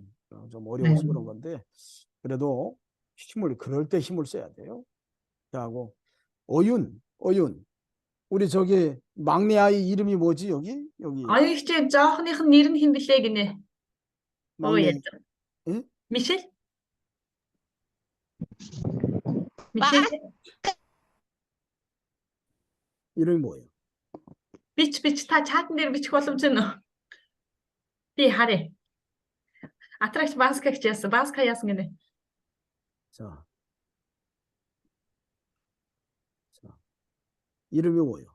한번 기도해 주게. Артиллен харагддаггүй. Харагдахгүй байна. Мишель. 미셸. 어이구. 저기 이름 잊어버리진 않겠네. 미셸이라는 게 저기 이렇게 미소 할까요? 근데 딱 미소가 말고 이거 얼굴 전체에 이렇게 미소 든 그 전체 있잖아요. 그 네. 보정이 있잖아요. 그런 의미예요. 오케이. 미셸. 그래요. 아무튼 간에 항상 하나님 앞에 기도하고 힘을 내요. 예? За тэгээ үргэлж бурхны өмнө одоо залбирах болно. Тэгээ өөрөө оюутсан одоо бас залбираад улам илүү хүчтэй байгаарэ гэдэг. 나도 기도하고 제가 있고 혹시 타는 오늘 우리 교수들도 어이구 기도하고 니네 있습니다. 한 박스들 있으면 Үгүй. Уулзаагүй жоод өнөөдөр л уулзчих. 자, 아스트라 저기 아들에 대해서도 그 건물 짓는 거에 대해서 내가 기억하고 기도하니까 힘내고. За атракц гэсэн тэг хүүгийнхэн төлөө залбирч байгаа учраас улам илүү хүчтэй байгаарэ гэж шүү. 그다음에 잉크바이어는 그 병원에서 퇴원했다고 그랬죠. 아직 퇴원 안 하고 병원 수술은 다 수술은 끝났다고 그랬죠. 어제 잘 끝났어요. 네, 감사해요. 계속해서 기도해 주세요. За тэгээ та нарт инх хоёрыг чинь төлөө залбирч өгөөрэй гэж шүү. 아픈 분들 저 남질마를 위해서도 기도해 주시고 잉크바이어를 위해서도 기도해 주시고. Тэгээ өвчтөн хүмүүсийн төлөө залбирч өгөөрэй. 표순청결에서 아이들 5명 데리고 고생하는데 아무튼 힘을 내시고. За тэгээд оюун эгчийн төлөө бас залбирч өгөөрэй. Одоо ганцаараа 5 хүүхэдтэй өсгөж байгаа тийм ээ. 8월 달에는 어유는 애들 데리고 저기 울란바토로 와요. оюун эгч 8 сард атракч майка хаач. оюун эгч таныг 8 сард хүүхдүүдээ аваад хот руу хүрээд ирээрэй гэж шийдсэн. 내가 다 교통비 준 거다. 다 줄다고. Уул багш бүх одоо замын зардлыг нь даана гэсэн ба бүгднгийнх. 그러니까 8월 달에 멀리서 오는 사람은 다르항이든지 토손이든지 멀리서 오는 사람은 다 교통비 다 주어요. 걱정하지 마. Холоос ирж байгаа хүмүүс дархан болон тосон цэнгэл тийм ээ. Холоос ирж байгаа хүмүүсийг одоо замын зардлыг нь өгөх болно. 월요일에서 목요일까지 다 먹여줄 테니까 걱정하지 말고. Нэгтгэс 4 өдөр хүртэл хамт байх болохоор ерөөсөө санаа зовлохгүй зүгээр хүрээд ирээрэй. 아무튼 힘을 내시고. 자, 그래요. 자, хизээ кемп хийлээ. 8 сарын хэдэнд хийлээ. 8 сарын 3-7 хоногт төлөвлөсөн байгаа одоогийн байдлаар. 8월에 셋째 주. 바로 셋째 주. Харин хэдэнд юм уу? Тийм. 월요일부터 합니다. 월요일에서 목요일까지. 8 сарын 3 дахь 7 хоногийн 1-ээс 4 дахь өдрийн хооронд одоо тэр юутай. Одоо энэ ч үлээ. 그래서 тэгэхээр 21-ээс гэсэн үг байна шүү дээ. 3 дахь 7 хоногт ч одоо 21-нд байна. 중간에 아이들은 14-өөс 18 아이들은 바깥에 나가서 이렇게 지난번에 뭐 그런 거 행사는 바깥에서 해야 할 거예요. 하루는 행사할 거예요. 아이들 데리고. За тэгээд одоо хүүхдүүдтэйгээ мэдээж одоо өнгөрсөн удаагийнхтай адилханаар ерөнхийдөө үйлчлэл хийнэ гэж бодож байгаа. Кемп хийн. 자, 아무튼 그렇게 하시고 자 기도해 주시기 바랍니다. Тийм учраас энэ 8 сарын үйлчлэлийн төлөө бас бүгдээрээ хамтдаа залбирч байгаарэ гэж хүсэж байна. 오늘은 여기까지 좀 하고. За өнөөдөр ингээд дуусгая. 우리 게를레 우리 기도하시고. 우리 기도하시고는 마치시자고. За гэрлэгч залбираа дуусгацгаая. 오늘 기도하시고. Халелуя мөнхийн гартай их эзэн минь таньд талархын цагийн төлөө талархаж байна эзэн минь ээ.